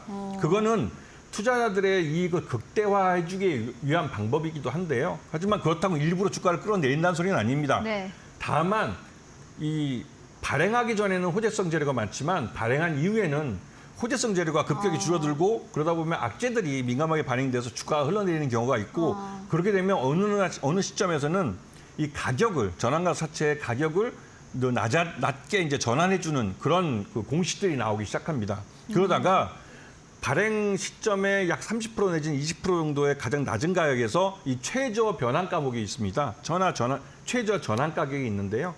그 가격에 도달한 이후에는 그다음부터는 주가를 끌어올리죠. 왜냐하면 그 끌어올릴 수 있는 좋은 호재성 재료를 다시 내놓기 시작하는데 그렇게 해야만 채권을 갖고 있는 전환사채를 투자하신 분들이 주식으로 전환해 주기 때문에 그렇습니다. 그래서 이런 것들을 잘 보시면 네. 레몽레인에 대해서 향후 내년 1년까지 길게 보시면 충분히 투자할 수 있는 기회를 가지실 수 있을 겁니다. 네, 알겠습니다. 그 전환사채 부분은 사실 좀 잘 체크를 해보셔야 될 것 같습니다. 뉴스가 호재성 뉴스가 나올 땐 분명히 올라가겠지만은 다시 한번 이제 사채 발행과 관련된 이슈가 좀 마무리가 되면은 다시 한번 악재가 나오면서 주가 급락이 나올 수 있다라는 부분까지 함께 짚고 왔습니다. 지금까지 선한스탁의 김태훈 전문가와 함께 이야기 나눠봤습니다. 말씀 고맙습니다.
마켓 무버입니다. 일명 키 크는 주사로 불리는 성장 호르몬제 시장이 눈에 띄는 성장세를 이어가고 있습니다. 우리나라의 저출산 기조에도 불구하고 이 성장 호르몬제 시장 최근 4년 사이에 2배 가까이 급성장했는데요. 그런데 특이한 점은 이 성장 호르몬제 시장에서 국내 기업의 양강 체제가 거의 30년 가까이 이어지고 있다라는 겁니다. 우리나라 기업 LG화학과 동아ST가 시장을 양분하면서 국내 기업에서 점유율 합산 67%를 가져가고 있는 상황입니다. LG화학의 유트로핀과 동아ST의 그로트로핀은요, 매출 1,000억 원을 넘기면서 각사의 캐시카우 역할을 톡톡히 하고 있습니다. 특히 비급여 처방에서 대부분의 매출이 발생하고 있는데요. 성장 호르몬제 투여가 절실하게 필요한 유전 질환 치료자의 급여 처방보다는 자녀의 키를 키우기 위해서 투약을 해주는 비급여 처방이 압도적으로 높은 상황이기 때문입니다. 유트로핀 같은 경우에는 매출을 직접적으로 공개하고 있지는 않은데요. 지난해 매출이 1,500억 원 내외로 추정이 되고 있습니다. 그로트로핀의 경우에도 지난 상반기 매출 549억 원을 기록하면서 전년 상반기 대비 24% 급증세를 기록했고요. 올해 매출 기준으로는 1,000억 원을 넘길 것으로 예상이 되고 있는 상황입니다. 한편 화이자 같은 경우에는 엔젤라를 작년에 우리 국내 성장 호르몬제 시장에 출시를 했습니다. 주 1회만 투약이 가능하다라는 점을 셀링 포인트로 내세웠는데요. 앞서 말씀드렸던 유트로핀과 그로트로핀의 경우에는 주 5에서 7회까지 거의 매일매일 투약을 해야 합니다. 그런데 화이자는 주 1회 투약에도 불구하고 보시다시피 점유율이 굉장히 미미한 수준입니다. 이유가 무엇이었을까요? 다음 장에서 만나보시죠. 아무래도 좀 통증 이슈가 주요했었던 것 같습니다. 화이자의 엔젤라, 일주일에 한 번만 맞아도 되는 만큼 투약을 했을 때 통증이 좀 많이 심해서 수요가 적었던 것으로 보이는데요. 자주 맞아도 덜 아픈 게 낫다라는 걸까요? 엔젤라의 침투 미미했습니다. 화이자는 이에 따라서 투약 편의성을 개선하기 위해서 패치 등 새로운 제형을 개발 중인 것으로 알려졌습니다. 또 대웅제약도 똑같은 이유로 피부에 부착하는 편의성을 높이는 제품을 개발하고 있습니다. 통증 없는 성장 호르몬 주사를 개발하고 있는데요. 이 성장 호르몬제를 마이크로 니들 패치에 투약해서 복약 수능도와 편의성을 대폭 개선하겠다라는 취지입니다. 이 마이크로 니들 패치로 인해서 국내 임상 일상 시험 계획의 승인을 획득했다고 했는데요. 이 성장 호르몬제를 마이크로 니들 패치에 투약해서 임상 계획 승인을 받은 것은 국내 최초 사례입니다. 과연 국내에서 LG화학과 동아이스트가 양분하고 있는 이 성장 호르몬제 시장에서 대웅제약 그리고 화이자가 어떤 성과를 보여줄 수 있을지, 새로운 게임 체인저가 될 수 있을지 주목해 보셔도 좋겠습니다. 지금까지 마켓무버 전해드렸습니다. 네, 이어서 오늘 시장에서 움직이고 있는 기업들 하나하나 살펴보도록 하겠습니다. 지시인포의 박수범 대표 그리고 이데일리온의 박정식 파트너 모시고 이야기 나눠보도록 하겠습니다. 안녕하십니까? 안녕하세요. 네, 먼저 첫 번째 기업으로는 박수범 대표님께서 가지고 오신 포스코 퓨처엠 보도록 하겠습니다. 이제 드디어 전기차 쪽이 좀 움직이는 걸까요? 오늘 포스코 퓨처엠이 4% 넘게 상승세, 장중에는 25만 3천 원대까지 올라갔습니다. 기관들은 보니까는 계속해서 담아왔습니다. 기관의 수급 연이어서 들어오고 있는 상황이고 6거래 연속 기관 투자자들의 수급 들어오고 있습니다. 박수범 대표님께서 어떻게 보고 계십니까? 네, 오늘 지금 이제 보시는 것처럼 포스코 퓨처엠도 움직였지만 포스코 퓨처엠만 올라가는 게 아니라 어제 같은 경우는 이제 에코프로 머티가 좀 강했었고 에코프로 BM이라든가 에코프로가 전체적으로 강한 상승 흐름을 좀 보여줬는데 우리가 에코프로 머티 같은 게 강하게 상승한 이유가 뭘까요? 전구체 때문이죠. 우리나라에서 지금 이제 2차 전지를 만드는 데 있어서 전구체를 중국산 전구체가 거의 80%를 차지하고 있습니다. 20% 정도가 거의 국내에서 제작을 하고 있다라고 보시면 되는데 그 부분에 있어서 아무래도 미국 쪽에서는 계속해서 IRA법에 따른 지원을 받기 위해서는 중국산 제품을 쓰면 안 된다라는 내용이 계속해서 나와주고 있고요. 그러다 보니까 지금 국내 기업들도 수직 계열화하는 분위기가 만들어지고 있어요. 예를 들어서 에코프로 BM 같은 경우에도 전구체 분야를 이제 떼어내서 에코프로 머티라는 회사를 만들었지만 여기선 전구체를 전문적으로 만들지 않습니까? 그런데 에코프로 BM 자체적인 또 전구체를 좀 만들어내겠다라는 얘기가 좀 나와주고 있고요. 그것처럼 오늘 LG화학 같은 경우에도 제가 봤을 때 상승한 이유가 전구체 때문에 좀 올라오고 있다라는 부분들입니다. 이 전구체가 우리 시청자분들 중에 혹시 모르시는 분들에 위해서 잠깐 말씀드리면 전구체랑 플러스 리튬 하면 이게 바로 그 양극재가 됩니다. 리튬이온 배터리 들어가는 양극재가 되는데 그래서 전구체가 상당히 좀 중요합니다. 그래서 그 관련된 오늘도 보면 LNF가 좀 크게 상승하고 있죠. LNF가 지금 현재도 11% 상승하고 있는데 이런 분위기를 만들어주는 이유는 전구체 때문이다라고 좀 보셔야 되고 아무튼 미국의 IRA법의 수혜를 받아서 지원금을 받기 위해서는 중국 제품에 대해서는 좀 배제해야 되는 부분들. 이 부분들이 전구체에 대한 관심도 높아지고 있고 각 기업들마다 양극재를 만드는 회사들마다 자체적인 수직 계열화를 위해서 지금 이제 전구체에 어떻게 투자를 해서 지금 현재 10만 톤, 20만 톤 어떻게 생산량을 좀 증가시키면서 가져갈 것이다. 이런 내용들이 좀 나오다 보니까 그런 부분들 때문에 어제도 마찬가지고 오늘도 마찬가지로 강한 상승을 보여주고 있습니다. 뭐 제가 지금 포스코 퓨처엠을 얘기하는 게 아니라 다른 종목들을 많이 말씀드렸는데 그 이유는 지금 현재 분위기 자체를 우리가 알아야지 그 중에서 우리가 탑픽으로 뽑아서 대응할 종목들을 선택할 수가 있다는 거죠. 그런 부분에 있어서 그동안 상승 탄력이 상당히 좀 둔화되었고 어떻게 보면 시장에서 약간 소외받았던 종목이라면 저는 포스코 퓨처엠이라고 봅니다. 그렇다고 지금 당장 어떻게 뭐 에코프로 멀티라든가 에코프로 그룹주들 대응하기도 좀 그렇고 LNF도 오늘 뭐 11%는 좀 올라가다 보니까 대응하기 좀 부담스러운 가격대까지 올라가죠, 단기간에. 뭐 그렇다면 아직까지 포스코 퓨처엠 같은 경우에는 상승 탄력의 룸은 좀 남아있다라고 저는 판단하고 있기 때문에 뭐 그런 관점으로 보자면은 저는 분명 포스코 퓨처엠, 오늘도 보니까 포스코 홀딩스를 비롯해서 포스코 그룹주들이 전체적으로 상승 분위기가 상당히 좋습니다. 뭐 이런 흐름들은 이번 주 제가 봤을 때 최소한 이번 주 금요일까지는 분위기가 계속 이어나갈 가능성이 높으니까요. 지금 2차 전지에 대해서도 관심을 가지셔야 되고 포트폴리오에 뭐 단 한 종목이라도 꼭 가져가셔야 된다고 좀 말씀드리고 그런 부분들에서 저는 포스코 퓨처엠이 그래도 앞으로의 성장 가능성이라든가 국내 클라이언트들뿐만 아니라 커스터머들뿐만 아니라 해외 쪽도 좀 많다라는 부분들에 있어서 뭐 그런 점에 있어서 저는 좀 점수를 좀 더 주고 포스코 퓨처엠을 좀 대응해 나가보자라고 말씀드립니다. 전기차가 가는 게 이번 주에는 지속될 가능성이 높고 그 가운데서도 오랫동안 소외되어 있었던 포스코 퓨처엠 볼만하다라는 의견으로 저희 정리해보고 가도록 하겠습니다.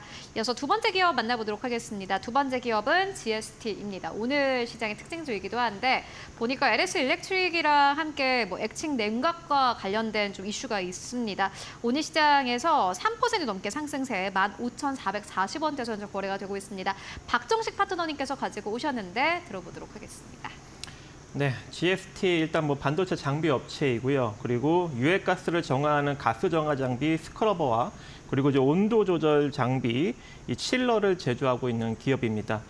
번웻 방식의 스크러버를 이제 국내 최초로 공급을 했기 때문에 일단 뭐 이쪽에서는 상당히 좀 인지도가 높고요. 그리고 또 매출 대비 영업이익률도 상당히 높습니다. 그래서 안정적인 매출과 영업이익을 올리고 있는 회사인데 최근에 주가가 좀 많이 내려왔죠. 거기다가 이제 LS 일렉트릭과 액측 냉각 시스템 제어 솔루션 국산화 사업 협력 강화 MOU를 체결을 했기 때문에 아무래도 이제 액측 냉각 이슈로 이제 바닥을 다지고 일정 부분 올라갈 수 있는 가능성 일정 부분 존재하지 않을까라고 생각을 합니다.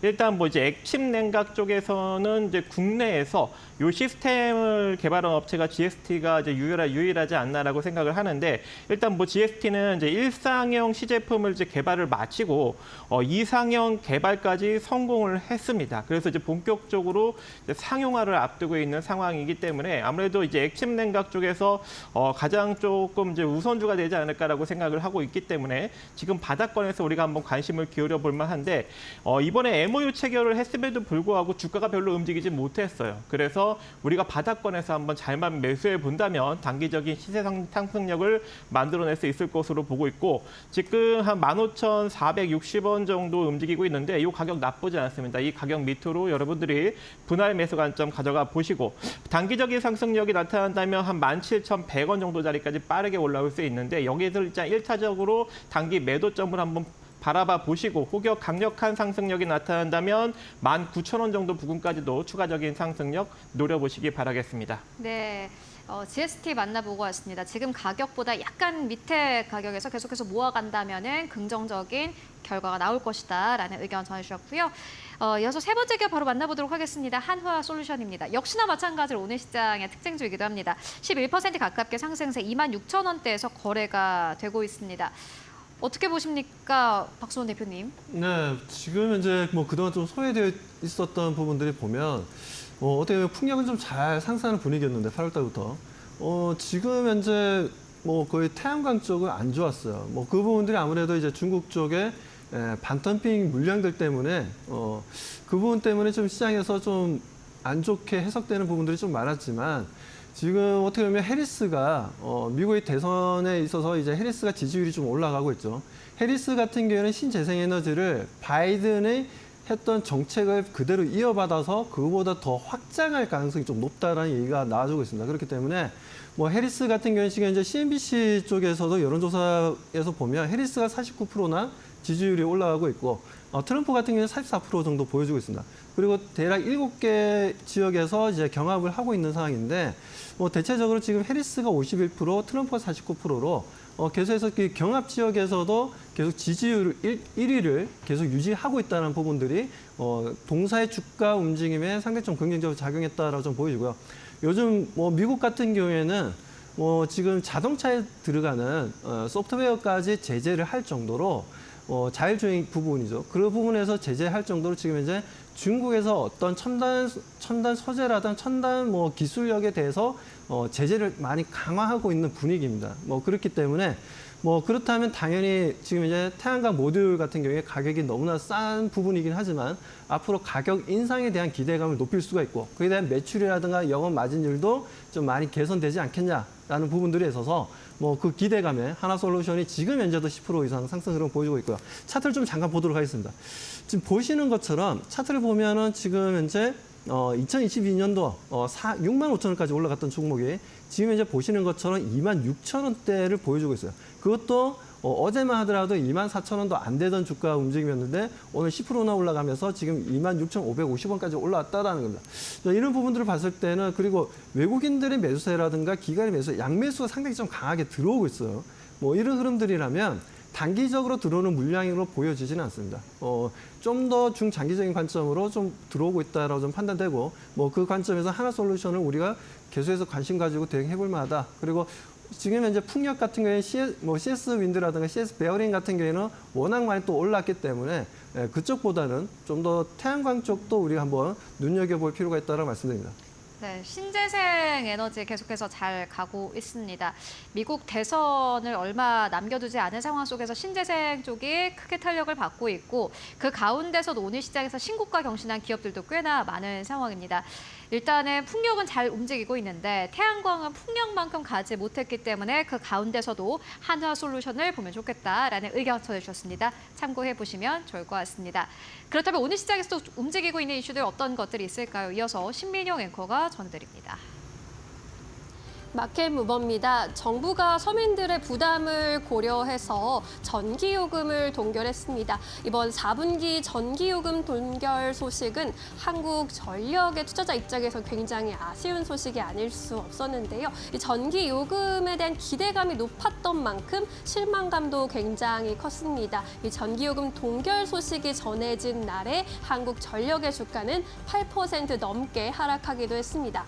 하지만 증권가에서는 비록 이번에는 전기요금 인상을 하지 않았지만 연말에는 전기요금 인상 가능성이 커져가고 있기 때문에 지금의 주가 하락을 매수 기회로 삼아볼 수 있겠다라는 조언을 하고 있습니다. 증권가에서 연말에 전기요금 인상이 가능할 것으로 보는 데는 크게 4가지 이유가 있습니다. 먼저 쿨타임이 찼다라는 건데요. 마지막 전기요금 인상이 지난 2023년 11월이었습니다. 올해 연말쯤 되면 이제 1년 정도 되기 때문에 이제 충분한 공백기가 있었다라는 이야기입니다.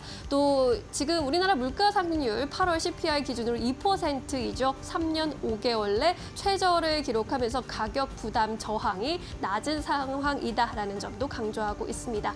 또 과거 인상 무산에 따른 누적 적자, 그에 따른 재무구조 부담이 한전 측에서 높아지고 있는 상황이고 또 산업통상자원부의 전기요금 인상 필요성도 언급이 된 바 있습니다. 이렇게 정부도 필요성을 강조하고 있고 또 한전의 재무구조 개선 필요성도 절실한 상황이기 때문에 연내에는 또 한 번 인상의 기회가 있을 것이다라는 의견이 힘을 받고 있는데요. 이 밖에도 한전에 대한 투자 포인트 여러 가지 또 제시가 되고 있습니다. 다음 장에서 확인해 보겠습니다. 먼저 편안하게 베팅할 수 있는 밸류에이션이라는 겁니다. 이 밸류에이션이 굉장히 매력적인 수준인데요. 선행 12개월 PBR 0.3배 수준입니다. 현 주가에서 하방 위험은 약 5%로 추정된다라는 의견이 나오고 있습니다.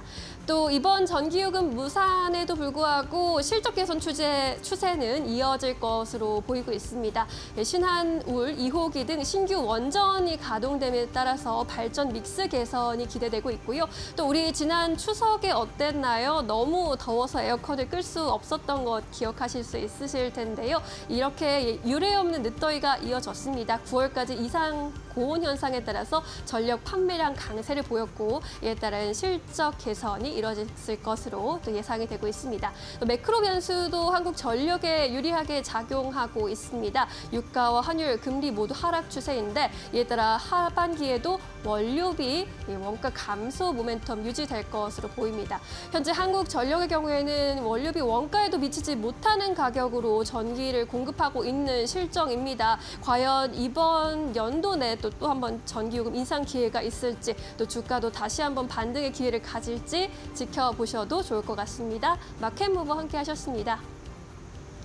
네, 이어서 다음 기업 바로 만나보도록 하겠습니다. 다음 기업은 박정식 대표님, 이 파트너님께서 가지고 오신 기업인데 옵투스 제약입니다. 오늘 시장에서 1%의 상승 탄력을 가지고 가고 있습니다. 이제 상승 가도를 제대로 달릴 거다 이렇게 보시는 걸까요? 어떻게 보십니까? 일단 뭐 개별적인 이슈와 그리고 안정적인 실적 때문에 접근을 한 종목인데요. 일단 제약주 치고 지금 매년 매출과 영업이익이 좀 증가 추세에 놓여져 있고 부채 비율도 상당히 낮은 기업입니다. 그래서 되게 안정적인 재무 구조를 지니고 있는 반면에 자본 총계가 1,300억인데 현재 시가총액이 1,194억 원으로 저평가되어 있습니다. 그래서 우리가 지금 현재 구간에서 한번 노려볼 수 있을 것 같은데 이번에 개별적인 이슈가 나왔습니다. 이제 옵투스 제약 같은 경우에는 이 저만제와 안가용제를 만들면서 이 국내 최초로 일회용 인공 눈물을 자체 개발한 업체인데요.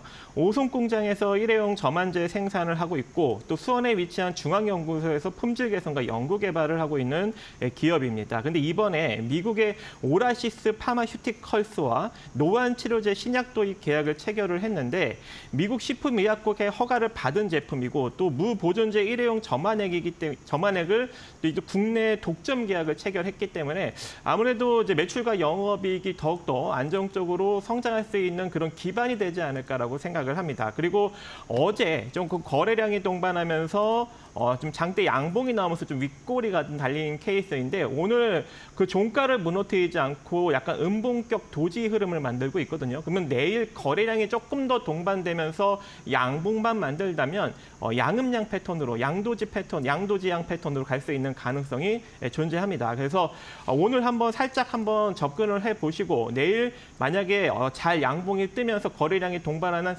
시세 상승력이 나타나게 된다면 조금 더 홀딩을 하면서 차익을 만들어갈 수 있는 역량이 충분히 있다라고 판단이 되고 있고요. 손절은 한 7,200원 정도 잡고 대응하시고 이 상태로 추가적인 상승력이 나타난다면 지금 계속적으로 저항으로 부딪히고 있던 한 8,700원 정도 자리까지는 충분히 올라설 수 있는 여력은 있지 않을까 생각을 해봅니다. 네, 알겠습니다. 옵투스 제약 만나보고 왔습니다. 이어서 다음 기업 바로 만나보도록 하겠습니다. 다음 기업은 박수범 대표님께서 가지고 오신 기업인데 사마 알미늄을 가지고 오셨습니다. 오늘 7% 넘게 상승세 5만 원대 넘어가고 있는데 새로운 기업을 가지고 오셨습니다. 박수범 대표님께서 새로운 기업 가지고 오시면은 네. 약간 불안하면서도 기대가 되는 그런 마음이 있더라고요. 이 기업 왜 보시는 걸까요? 왜 불안하죠? 그러게요. 시장의 분위기가 뭔가 바뀌는 건가라는 그러한 불안감과 기대감. 네. 아무튼 지금 이제 사마 알루미늄 하면 기본적으로 알루미늄을 만드는 회사죠. 알루미늄을 만든다 보니까 물론 알루미늄을 만드는 공정상에 봤을 때 환경 오염이 좀 발생하는 부분들이 있습니다. 그런 부분들이 이제 단점이 있긴 하지만 앞으로 알루미늄 소비가 상당히 좀 증가할 것이다라는 얘기가 계속해서 나와주고 있어서 그렇다면 우리도 좀 알루미늄에 관련 종목들을 포트의 한 종목은 좀 편입해봐야 되지 않나라는 관점이고요. 지금 현재 나온 내용들을 보면 올해 같은 경우에 작년이죠, 작년 같은 경우에 글로벌 시장에서 약 2,298억 달러 정도 했었습니다. 그런데 지금 2032년까지는 지금 4천억 달러가 넘어설 것으로 보고 있어요. 그 정도로 지금 매년 6.5%씩 성장 스토리를 계속해서 이어나갈 수 있다는 얘기가 좀 나와주고 있는데 그만큼 지금 현재 알루미늄 같은 경우에는 기존에 우리가 알고 있던 소재보다 좀 더 가격이 어떻게 보면 좀 저렴한 부분도 있다 보니까 그 부분에 있어서 대체되고 있는 흐름들을 우리가 좀 볼 수가 있습니다. 예를 들어서 아이론이나 니켈이라든가 리튬이라든가 이런 부분들과 좀 이 시장에 있어서 오히려 지금 현재 알루미늄을 사용하는 그런 내용들이 좀 계속해서 좀 나와주고 있군요. 뭐 알루미늄 같은 경우에는 잘 모르시, 뭐 우리가 알루미늄 하면 저는 생각나는 게 솔직히 말씀드려서 자동차의 그 휠이 생각납니다. 솔직히 휠이 생각나지만 실질적으로 이제 알루미늄 같은 경우에는 사용되는 용도가 상당히 다양합니다. 뭐 예를 들어 전선 우리 구리 대신해서 알루미늄을 넣을 수 있고요. 그만큼 전도율이 상당히 좋습니다. 뭐 그것뿐만 아니라 지금 이제 장점으로 얘기한다면 이제 뭐 좀 가볍다라는 부분들, 그게 비해서 가벼운 거에 비해서 워낙 강도가 높다라는 부분들, 잘 깨지지가 않는답니다. 소위 얘기해서 알루미늄 같은 경우, 우리는 철 같은 경우에는 휘어진다는 표현을 쓰지 깨진다는 표현을 안 쓰거든요. 알루미늄 같은 경우에는 휘어지지 않습니다. 깨진다는 표현을 쓰죠. 그만큼 이제 내구성이 상당히 단단한데 이게 한번 깨지면 다시 교체되는 부분들이 있긴 합니다. 그런 단점이 있긴 하지만 워낙 견고하다라는 부분들, 가벼우면서 뭐 이런 부분들이 좀 장점인데 이 부분들이 2차 전지 쪽에도 계속해서 알루미늄 소재가 좀 들어가고 있어요. 2차 그 부분에서도 지금 현재 알루미늄에 대한 소비가 계속해서 증가할 것으로 보고 있고 오늘같이 어떻게 보면 2차 전지가 강하게 올라줄 때 알루미늄 또한 같이 상승 흐름을 좀 잡아주는 흐름들이 보여주고 있다는 겁니다. 그만큼 이제 알루미늄 활용도가 좀 높아지고 있다는 부분들에 있어서 계속해서 우리가 알루미늄 관련 종목들을 좀 봐야 된다. 그리고 우리가 소위 얘기해서 잠깐 뭐 알루미늄에 대해서 잠깐 차트 흐름을 좀 보게 되면요. 자, 보시는 좀 화면상에 보시는 부분은 보시는 것처럼 알루미늄 가격이에요. LME 시장인데 LME 시장이라는 건 런던 머티리얼인가? 런던 머티리얼 익스체인지인데 아무튼 지금 현재 런던 선물 시장에서 지금 알루미늄 가격이 계속 올라가고 있어요. 보시는 것처럼 계속해서 상승하고 있는데 지금 현재 약 2,700 톤당 2,700 정도 2,700달러 정도 하고 있는데 이 부분이 내년에는 보아 쪽에서 얘기하는 걸 들어보면 톤당 3,000달러를 넘어설 것이라는 얘기가 나와주고 있습니다. 그만큼 생산 단가는 조금 낮아지면서 오히려 마진율을 높일 수 있다는 부분들에 있어서 앞으로는 삼알루미늄을 실적주로 우리가 이제는 좀 바라봐도 괜찮지 않나. 주가도 상당히 좀 많이 조정을 받았어요. 차트 모양을 잠깐 보면요. 그동안 보면 지금 이제 15만 원대에서 정말 많이 조정 받았고요. 그래서 지금 현재 5만 원대까지 내려왔습니다. 5만 원대에서 지금 행보 구간이 좀 계속 이어나오고 있는데 지금 오늘 같은 경우에도 7.6%나 강한 상승 분위기를 만들어주고 있고 거래량도 잘 형성되고 있어요. 보면 양봉을 그릴 때마다 거래량이 터지고 있습니다. 양봉을 그릴 때마다 거래량이 잘 형성된다는 건 무슨 말일까요? 단기적으로 주가를 끌어올리겠다라는 메시지를 계속해서 시장에 주고 있는 거죠.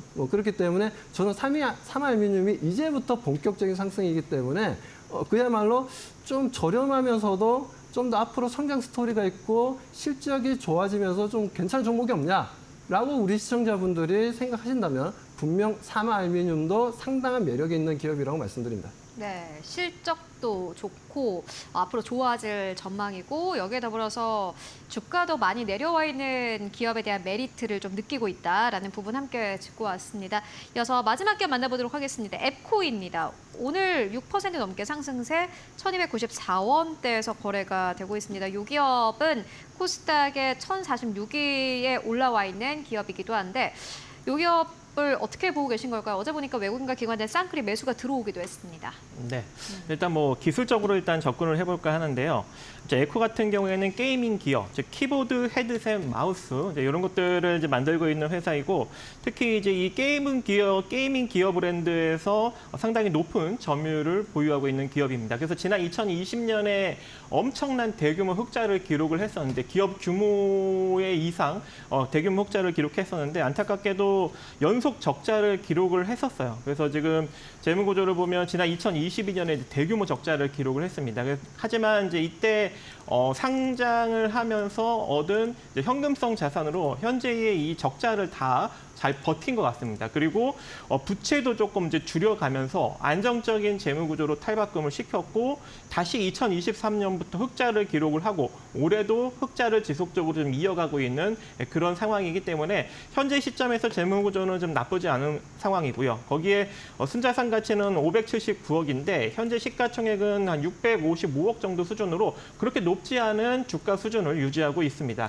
근데 이제 차트상으로 보면은 이제 막 이 횡보 권역을 상승력을 벗어나려는 주가 흐름이 막 나타나고 있거든요. 특히 오늘 한 6% 정도 상승력이 나온 것이 핵심 포인트입니다. 그래서 오늘 이 상승력으로 인해서 추가적인 상승력을 만들어낼 수 있는 여력이 존재하는 상황인데 거기다가 이번에 한 4월에 한 30억 정도 자사주 신탁 취득 계약을 했는데 이번 9월에도 또 자사주 30억을 또 추가로 신탁 취득 계약을 또 체결을 하면서 올해만 한 60억 정도, 즉 시가총액이 한 10% 정도에 해당하는 금액을 자사주를 지금 취득을 하고 있는 상황이에요. 그래서 여러분들도 같이 이 회사와 함께 저점 매수에 같이 동참을 하신다면 충분히 긍정적인 결과를 만들어갈 수 있을 것 같고 이대로 단기적인 상승력이 이어진다면 최소한 1,540원 정도 자리까지는 올라갈 것 같습니다. 그래서 단기적으로 한번 바라보시면서 지금부터 한번 관심을 가져보신다면 좋은 결과를 만들어갈 수 있을 것 같습니다. 네, 알겠습니다. 앱코까지 만나보고 왔습니다. 지금까지 박수범 대표 그리고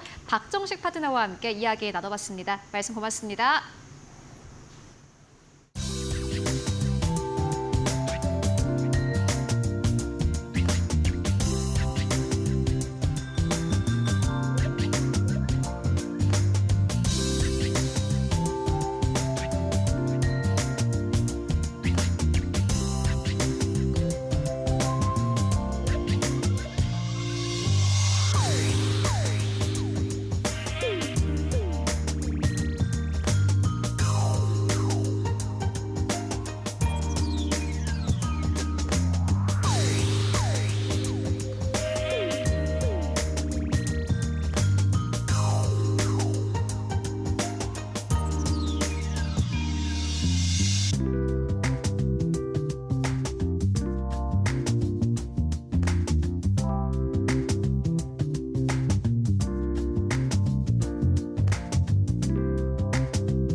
네, 마감 전략 세워보고 가도록 하겠습니다. SK증권 2000지점으로 가보도록 하겠습니다. 서영훈 차장 연결되어 있습니다. 안녕하십니까?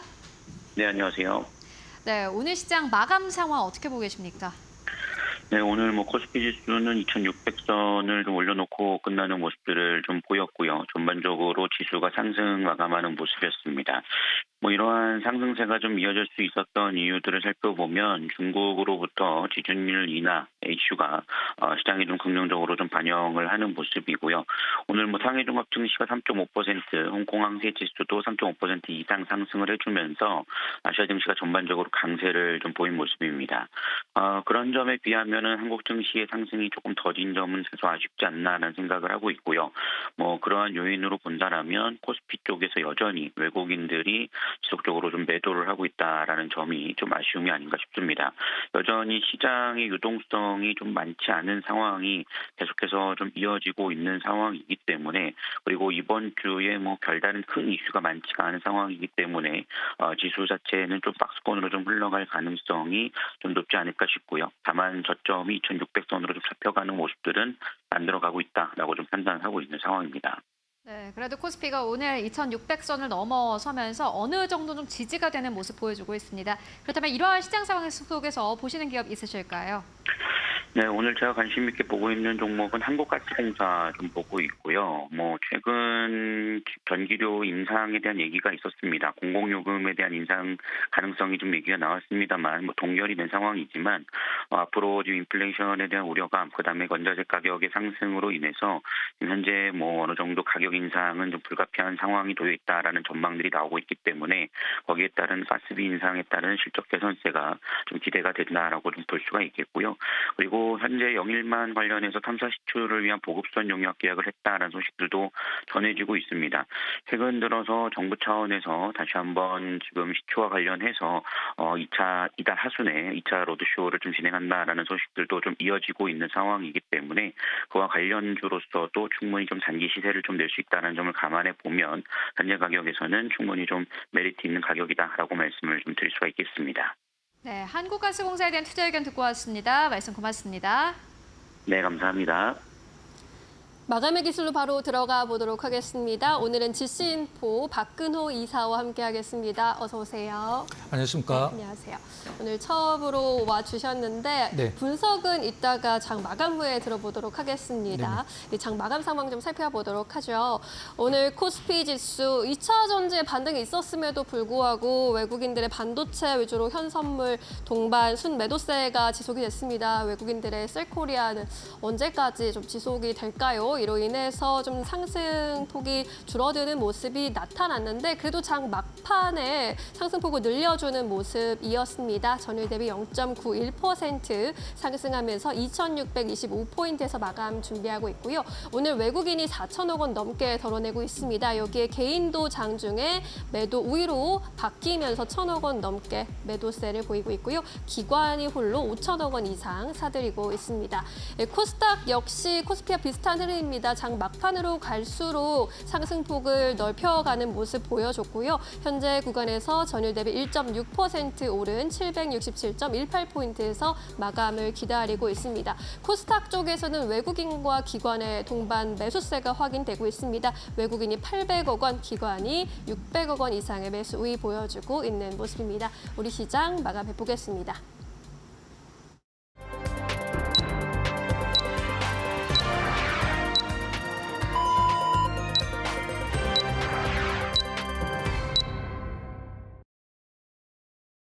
네, 9월 24일 화요일장 모두 다 마무리가 됐습니다. 여러분들 오늘도 고생 많으셨습니다. 오늘 양시장 모두 다 상승세 유지하면서 거래를 마감을 했습니다. 일단 간밤 증시 같은 경우에는 강보합에서 거래를 마감을 했습니다. 방향성을 잃었다라는 평가도 나오고 있는 가운데 그래도 한국 시장은 어제 이어서 오늘까지 순항 중입니다. 특히나 오늘 시장 코스닥이 코스피보다 조금 더 힘을 받은 것이 특징적인데요. 전반적인 시장 분위기는 어땠을까요? 먼저 마켓 스핀을 통해서 시장 분위기 짚고 가도록 하겠습니다. 네, 오늘 시장의 경우에는 단기 테마 쪽으로 봤을 때 STO 쪽이 4.6% 이상의 급등세, 초전도체 쪽이 3.7% 이상의 상승 탄력 나왔고요. 장기 테마로 보도록 하겠습니다. 2차 전지 소재 쪽 오늘 시장에서 강력하게 힘 받았습니다. 2.4% 넘게 상승세, 의료 장비 쪽도 1.3% 이상 상승 탄력을 보여줬고요. 실적 테마로 가보죠. 오늘 전기차가 확실히 강했습니다. 3.6% 이상의 상승 탄력을 받았습니다. 간밤에 테슬라의 주가가 급등 흐름을 보였습니다. 전기차 전반적으로 힘 받고 있는 가운데 오늘 시장에서는 실적적으로 봤을 때는 1등이었고요. 2위 업종 같은 경우는 풍력 쪽입니다. 태양광 쪽도 1.6% 넘게 상승 탄력을 보여줬습니다. 신재생 쪽이 확실히 최근 들어서 잘 가고 있습니다. 미국의 대선이 얼마 남지 않은 상황 속에서 해리스 후보가 이 트럼프 후보를 현재 앞두르고 있다라는 평가가 나오면서 오늘 시장에서도 역시나 마찬가지로 해리스 트레이드는 유효했고요. 상승률 상위 기업들 만나보도록 하겠습니다. 화천기공 오늘 시장에서 상한가, 화천기계도 상한가 안착했습니다. FN가이드와 연결된 이 경영권 분쟁이 나타나면서 오늘 시장 상한가 안착했고 FN가이드도 오늘 시장에서 26% 이상 상승을 보였습니다. 다만 상한가는 풀리면서 거래 마감을 했고요. 또 핑거도 오늘 시장에서 21% 넘게 상승 탄력을 보였습니다. STO 쪽에 확실히 잘 갔던 것을 오늘 시장에서 증명을 해주고 있고 형제 엘리트도 24% 넘게 상승세, 더 테크놀로지도 상한가 안착하면서 거래 마감했습니다. 그렇다면 오늘 시장 지수는 어느 정도에서 마감했을까요? 지수 마감 상황 만나보도록 하겠습니다.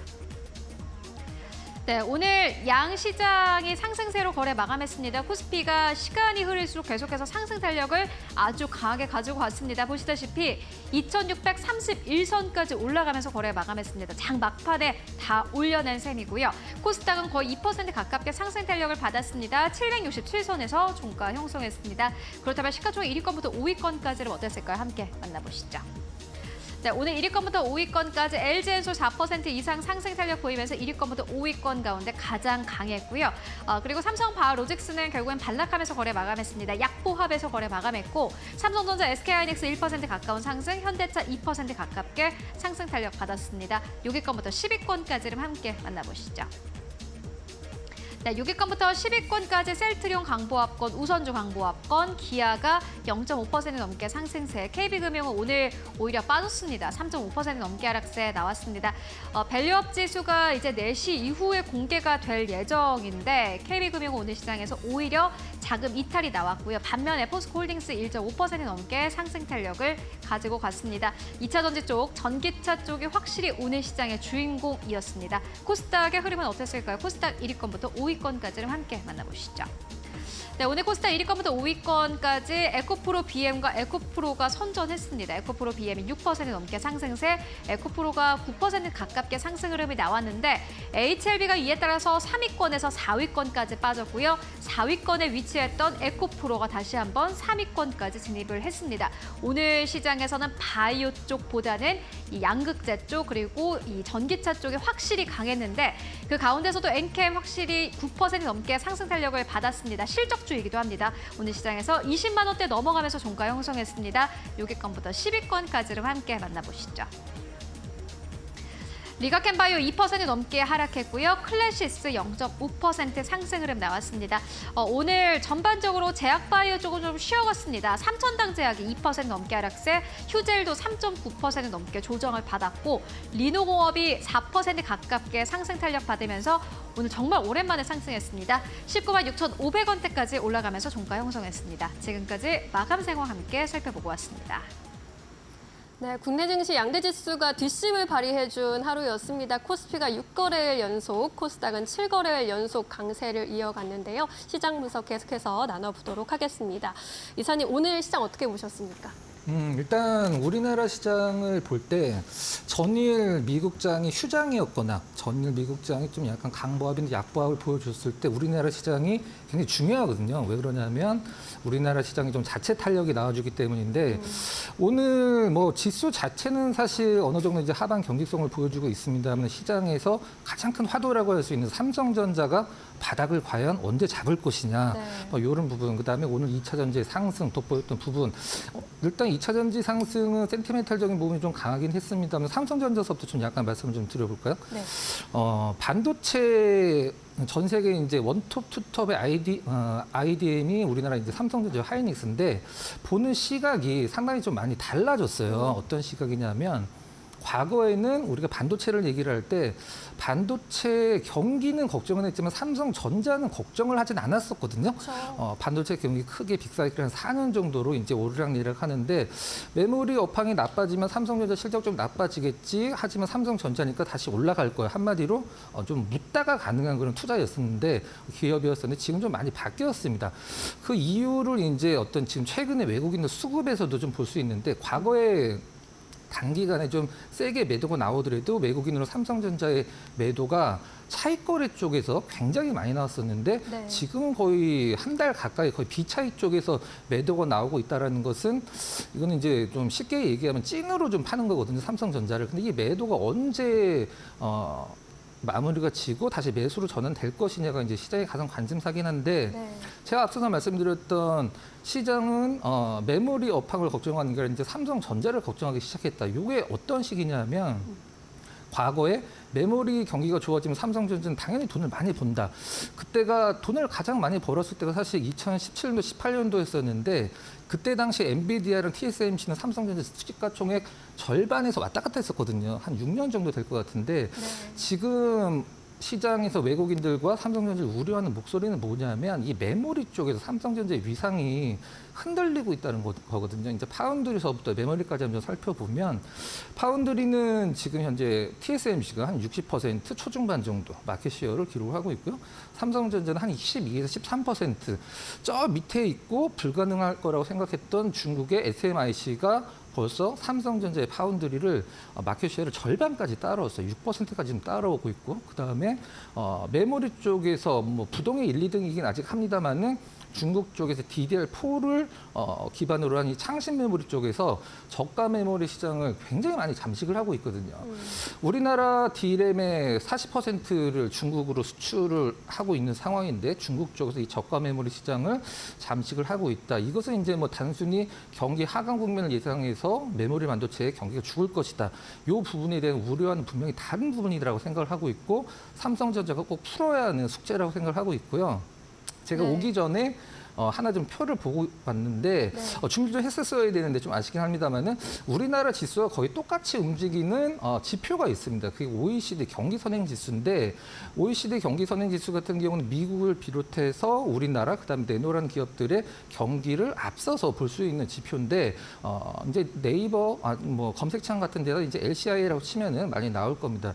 이 부분이 100 이상이면 경기 확장 국면이라고 해서 아직까지는 6개월까지는 앞으로 경기가 탄탄해라는 것을 나타내 주는데 경기 선행 지표는 굉장히 좀 탄탄하고 있는데 지금 삼성전자의 매도가 굉장히 좀 우려감을 나타내긴 합니다만은 지금은 누가 보더라도 좀 과매도권에 좀 들어서지 않았나라는 생각을 하고 있고요. 오늘 이제 막판에 어떤 삼성전자에 들어올린 흐름들을 봤을 때 네. 거의 저점은 좀 잡지 않았나라는 생각을 좀 하고 있습니다. 그러면 이제 좀 수급이 돌아설 수 있다라고 보실 수도 있으실까요? 일단 트리거가 좀 필요한 것 같아요. 오늘 2차 전지 수급을 봤을 때 에코 계열이 이제 어제 오늘 좀 많이 올랐었는데 네. 일주일 전에 에코와 지금 에코가 뭐가 틀리다고 이렇게 이틀 연속 급등이 나왔겠어요. 뭔가 시장에서 이제 명분이 좀 필요한데 2차 전지 같은 경우는 지금 오늘 좀 약간 복합적인 재료들이 좀 많이 나왔습니다. 아직까지는 펀더멘탈적인 측면에 영향을 줄 수 있는 부분보다도 센티멘탈적인 측면에서 굉장히 좀 크게 자극을 할 수 있는 부분이 좀 나왔는데 뭐 다 아시다시피 테슬라가 좀 반등을 좀 줬고요. 그 다음에 미국이 중국의 배터리 관세 부과, 그다음에 아무래도 전기 자동차 시장이 지금 약간 주춤하고 있는 상황에서 판매 대수가 늘려면 사실 뭐 주행 거리, 배터리 성능 이런 것도 다 중요하지만 실질적으로 보조금이거든요. 이제 유럽에서 독일이 전기차 보조금을 다시 부과를 하겠다는 얘기가 나오면서 좀 몇 가지 재료들이 복합적으로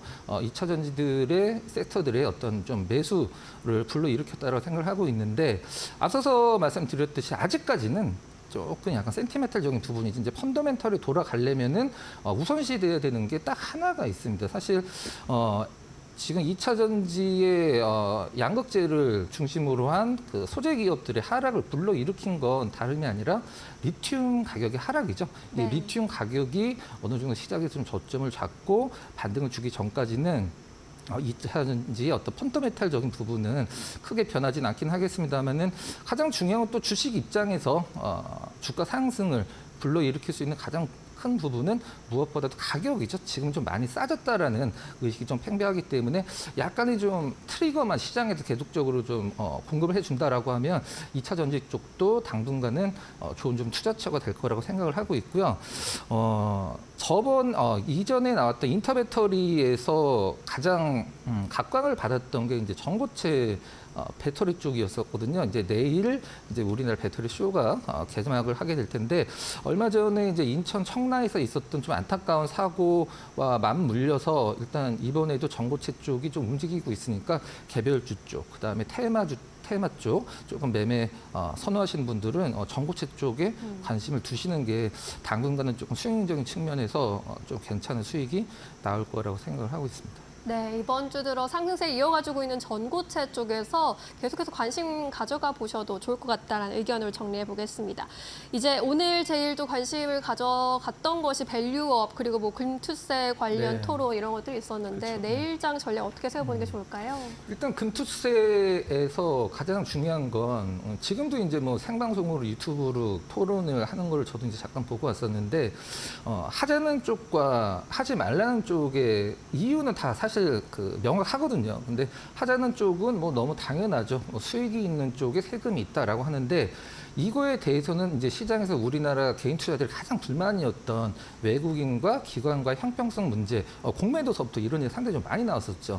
금투세는 개인들은 왜 내면서 외국인들과 기관은 면제를 해주냐. 사실 외국인들과 기관 같은 경우는 금투세를 오히려 바랄 수도 있어요. 왜 바라냐면 금투세에 대한 세금은 내지는 않고 거래세는 줄어드니까 그냥 가만히만 있어도 절세 효과를 내는 거거든요. 물론 외국인들이 왜 그 세금을 안 내냐, 자기네 나라에다 세금을 낸다라고 얘기를 하지만 우리나라에서 번 돈을 갖고 외국에다 세금을 내는 것 같고 형평성이 맞다라는 것은 조금 좀 어불성설이라고 생각을 하고 있고요. 개인들이 금투세를 싫어하는 이유는 조금 약간 우스갯소리 좀 말씀을 드려보도록 할게요. 이렇게 얘기를 하죠. 상위 1%만 금투세를 내게 될 거다. 하위 99%는 금투세를 안 내니까 네. 걱정을 하지 말아라라고 얘기를 하고 있는데 개인 투자자들은 사실 솔직한 심정으로 이런 생각을 하고 계실 수밖에 없어요. 나는 지금 손실이더라도 내가 먼 미래는 아니고 한 몇 년 뒤에라도 내가 1년에 몇 억씩 수익을 낼 자신이 있어. 내가 이제 주식을 열심히 하고 지금 손실이지만 미래에 돈을 많이 벌 건데 왜 지금 이걸 하느냐. 그런 이게 사실 강하다라고 생각을 하고 있습니다. 일단 정리를 하자라고 하면 네. 사실 어떤 식으로 결정이 될지는 아직은 좀 미지수긴 합니다만은 지금 현재 우리나라 시장을 압박하고 있는 수급 자체가 외국인들이기 때문에 이 금투세의 어떤 여부에 따라서 외국인들의 수급이 바뀔 것 같지는 않아요. 하지만 금투세가 좀 유예라든가 어느 정도 좀 철회까지는 아니더라도 몇 년 유예를 한다라고 하면 시장에는 뭐 분명 도움이 될 네. 것은 확실하다라고 알겠습니다. 생각을 하고 있습니다. 네, 알겠습니다. 오늘 말씀은 여기까지 듣도록 할게요. 오늘 말씀 고맙습니다.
계속해서 이데일리 TV 뉴스 전해드립니다. MBK 파트너스와 영풍이 고려아연 공개 매수를 진행하고 있는 가운데 고려아연이 오늘 공식 기자회견을 열었습니다. 지난 19일 MBK 파트너스가 고려아연의 재무 건전성을 지적한 데 대한 맞불 간담회 격인데요. 다만 기술 인력을 중심으로 한 간담회인 만큼 재무적 내용에 대한 구체적인 언급은 없었습니다. 현장에 이재은 기자가 다녀왔습니다. 투기자본 물러나라! 물러나라! 물러나라! 물러나라! 오늘 기자회견에서 고려아연은 MBK 파트너스와 영풍의 적대적 M&A가 기술 안보를 위협할 수 있다고 주장했습니다. 이재중 CTO 부회장은 사모펀드 인수 이후 생길 수 있는 부작용을 강조했습니다. 우리의 핵심 기술은 순식간에 해외로 빠져나갈 것이고 대한민국의 산업 경쟁력은 무너질 것이라고 감히 말씀을 드리겠습니다. 우리가 야심차게 추진 중인 2차 전지 소재사 자원순환 사업은 모두 물거품이 될 것입니다. 이것은 엄청난 국가적 손실입니다. 이 부회장은 영풍이 석포 재련소 폐기물 보관장에 있는 카드뮴 등 유해 폐기물을 고려아연에 떠넘겼다며 폭로성 주장도 내놨습니다. MBK 파트너스가 고려아연 공개 매수 시 지역사회 고용과 신사업 투자 축소, 해외 매각 시 국부 유출 우려 등도 제기했습니다. 반면 MBK 파트너스는 고려아연 인수와 관련해 고려아연은 국가기관 산업으로 중국에 매각하는 일은 없을 것이라며 원아시아 파트너스 투자 문제, SM엔터 시세 조정 관여 등 논란을 밝혀달라고 말했습니다. 고려아연 공개 매수가 약 2주 뒤 종료되는 가운데 경영권을 둘러싼 여론전은 더 거세지고 있습니다. 이데일리 TV 이지은입니다. 금융투자소득세 시행을 놓고 더불어민주당이 시행팀과 유예팀으로 나뉘어 오늘 토론을 벌였습니다. 유예팀은 금투세의 필요성에 공감하지만 자본시장 선진화와 증시 부양이 우선 필요하다고 주장했습니다. 반면 시행팀은 투자자가 실현한 이익에만 과세하는 것으로 자본시장 선진화를 위한 조세정의 실현이라고 반박했습니다. 민주당은 토론회에서 나온 의견을 토대로 당내 의견을 수렴해 이후 금투세 시행과 유예를 놓고 최종 입장을 정할 예정입니다. 지속가능 성장을 위한 ESG 경영과 공공 외교 역할을 조망하는 포럼이 오늘 국회에서 열렸습니다. 위원장인 김진표 전 국회의장은 이날 환영사에서 ESG 경영은 각 기업과 정부, 국제사회가 긴밀히 협력해야 하며 이를 위해 공공외교 역할이 중요하다며 한국은 무탄소 에너지와 아리백을 두고 논쟁보다는 가능한 모든 것을 우선적으로 해나가는 것이 필요하다고 말했습니다.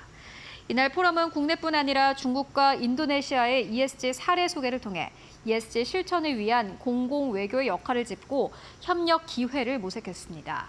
포럼에는 김동연 경기도지사, 팡쿤 주한 중국대사관 대리 대사 등이 참석해 뜻을 나눴습니다. 지금까지 이데일리 TV 뉴스 전해드렸습니다.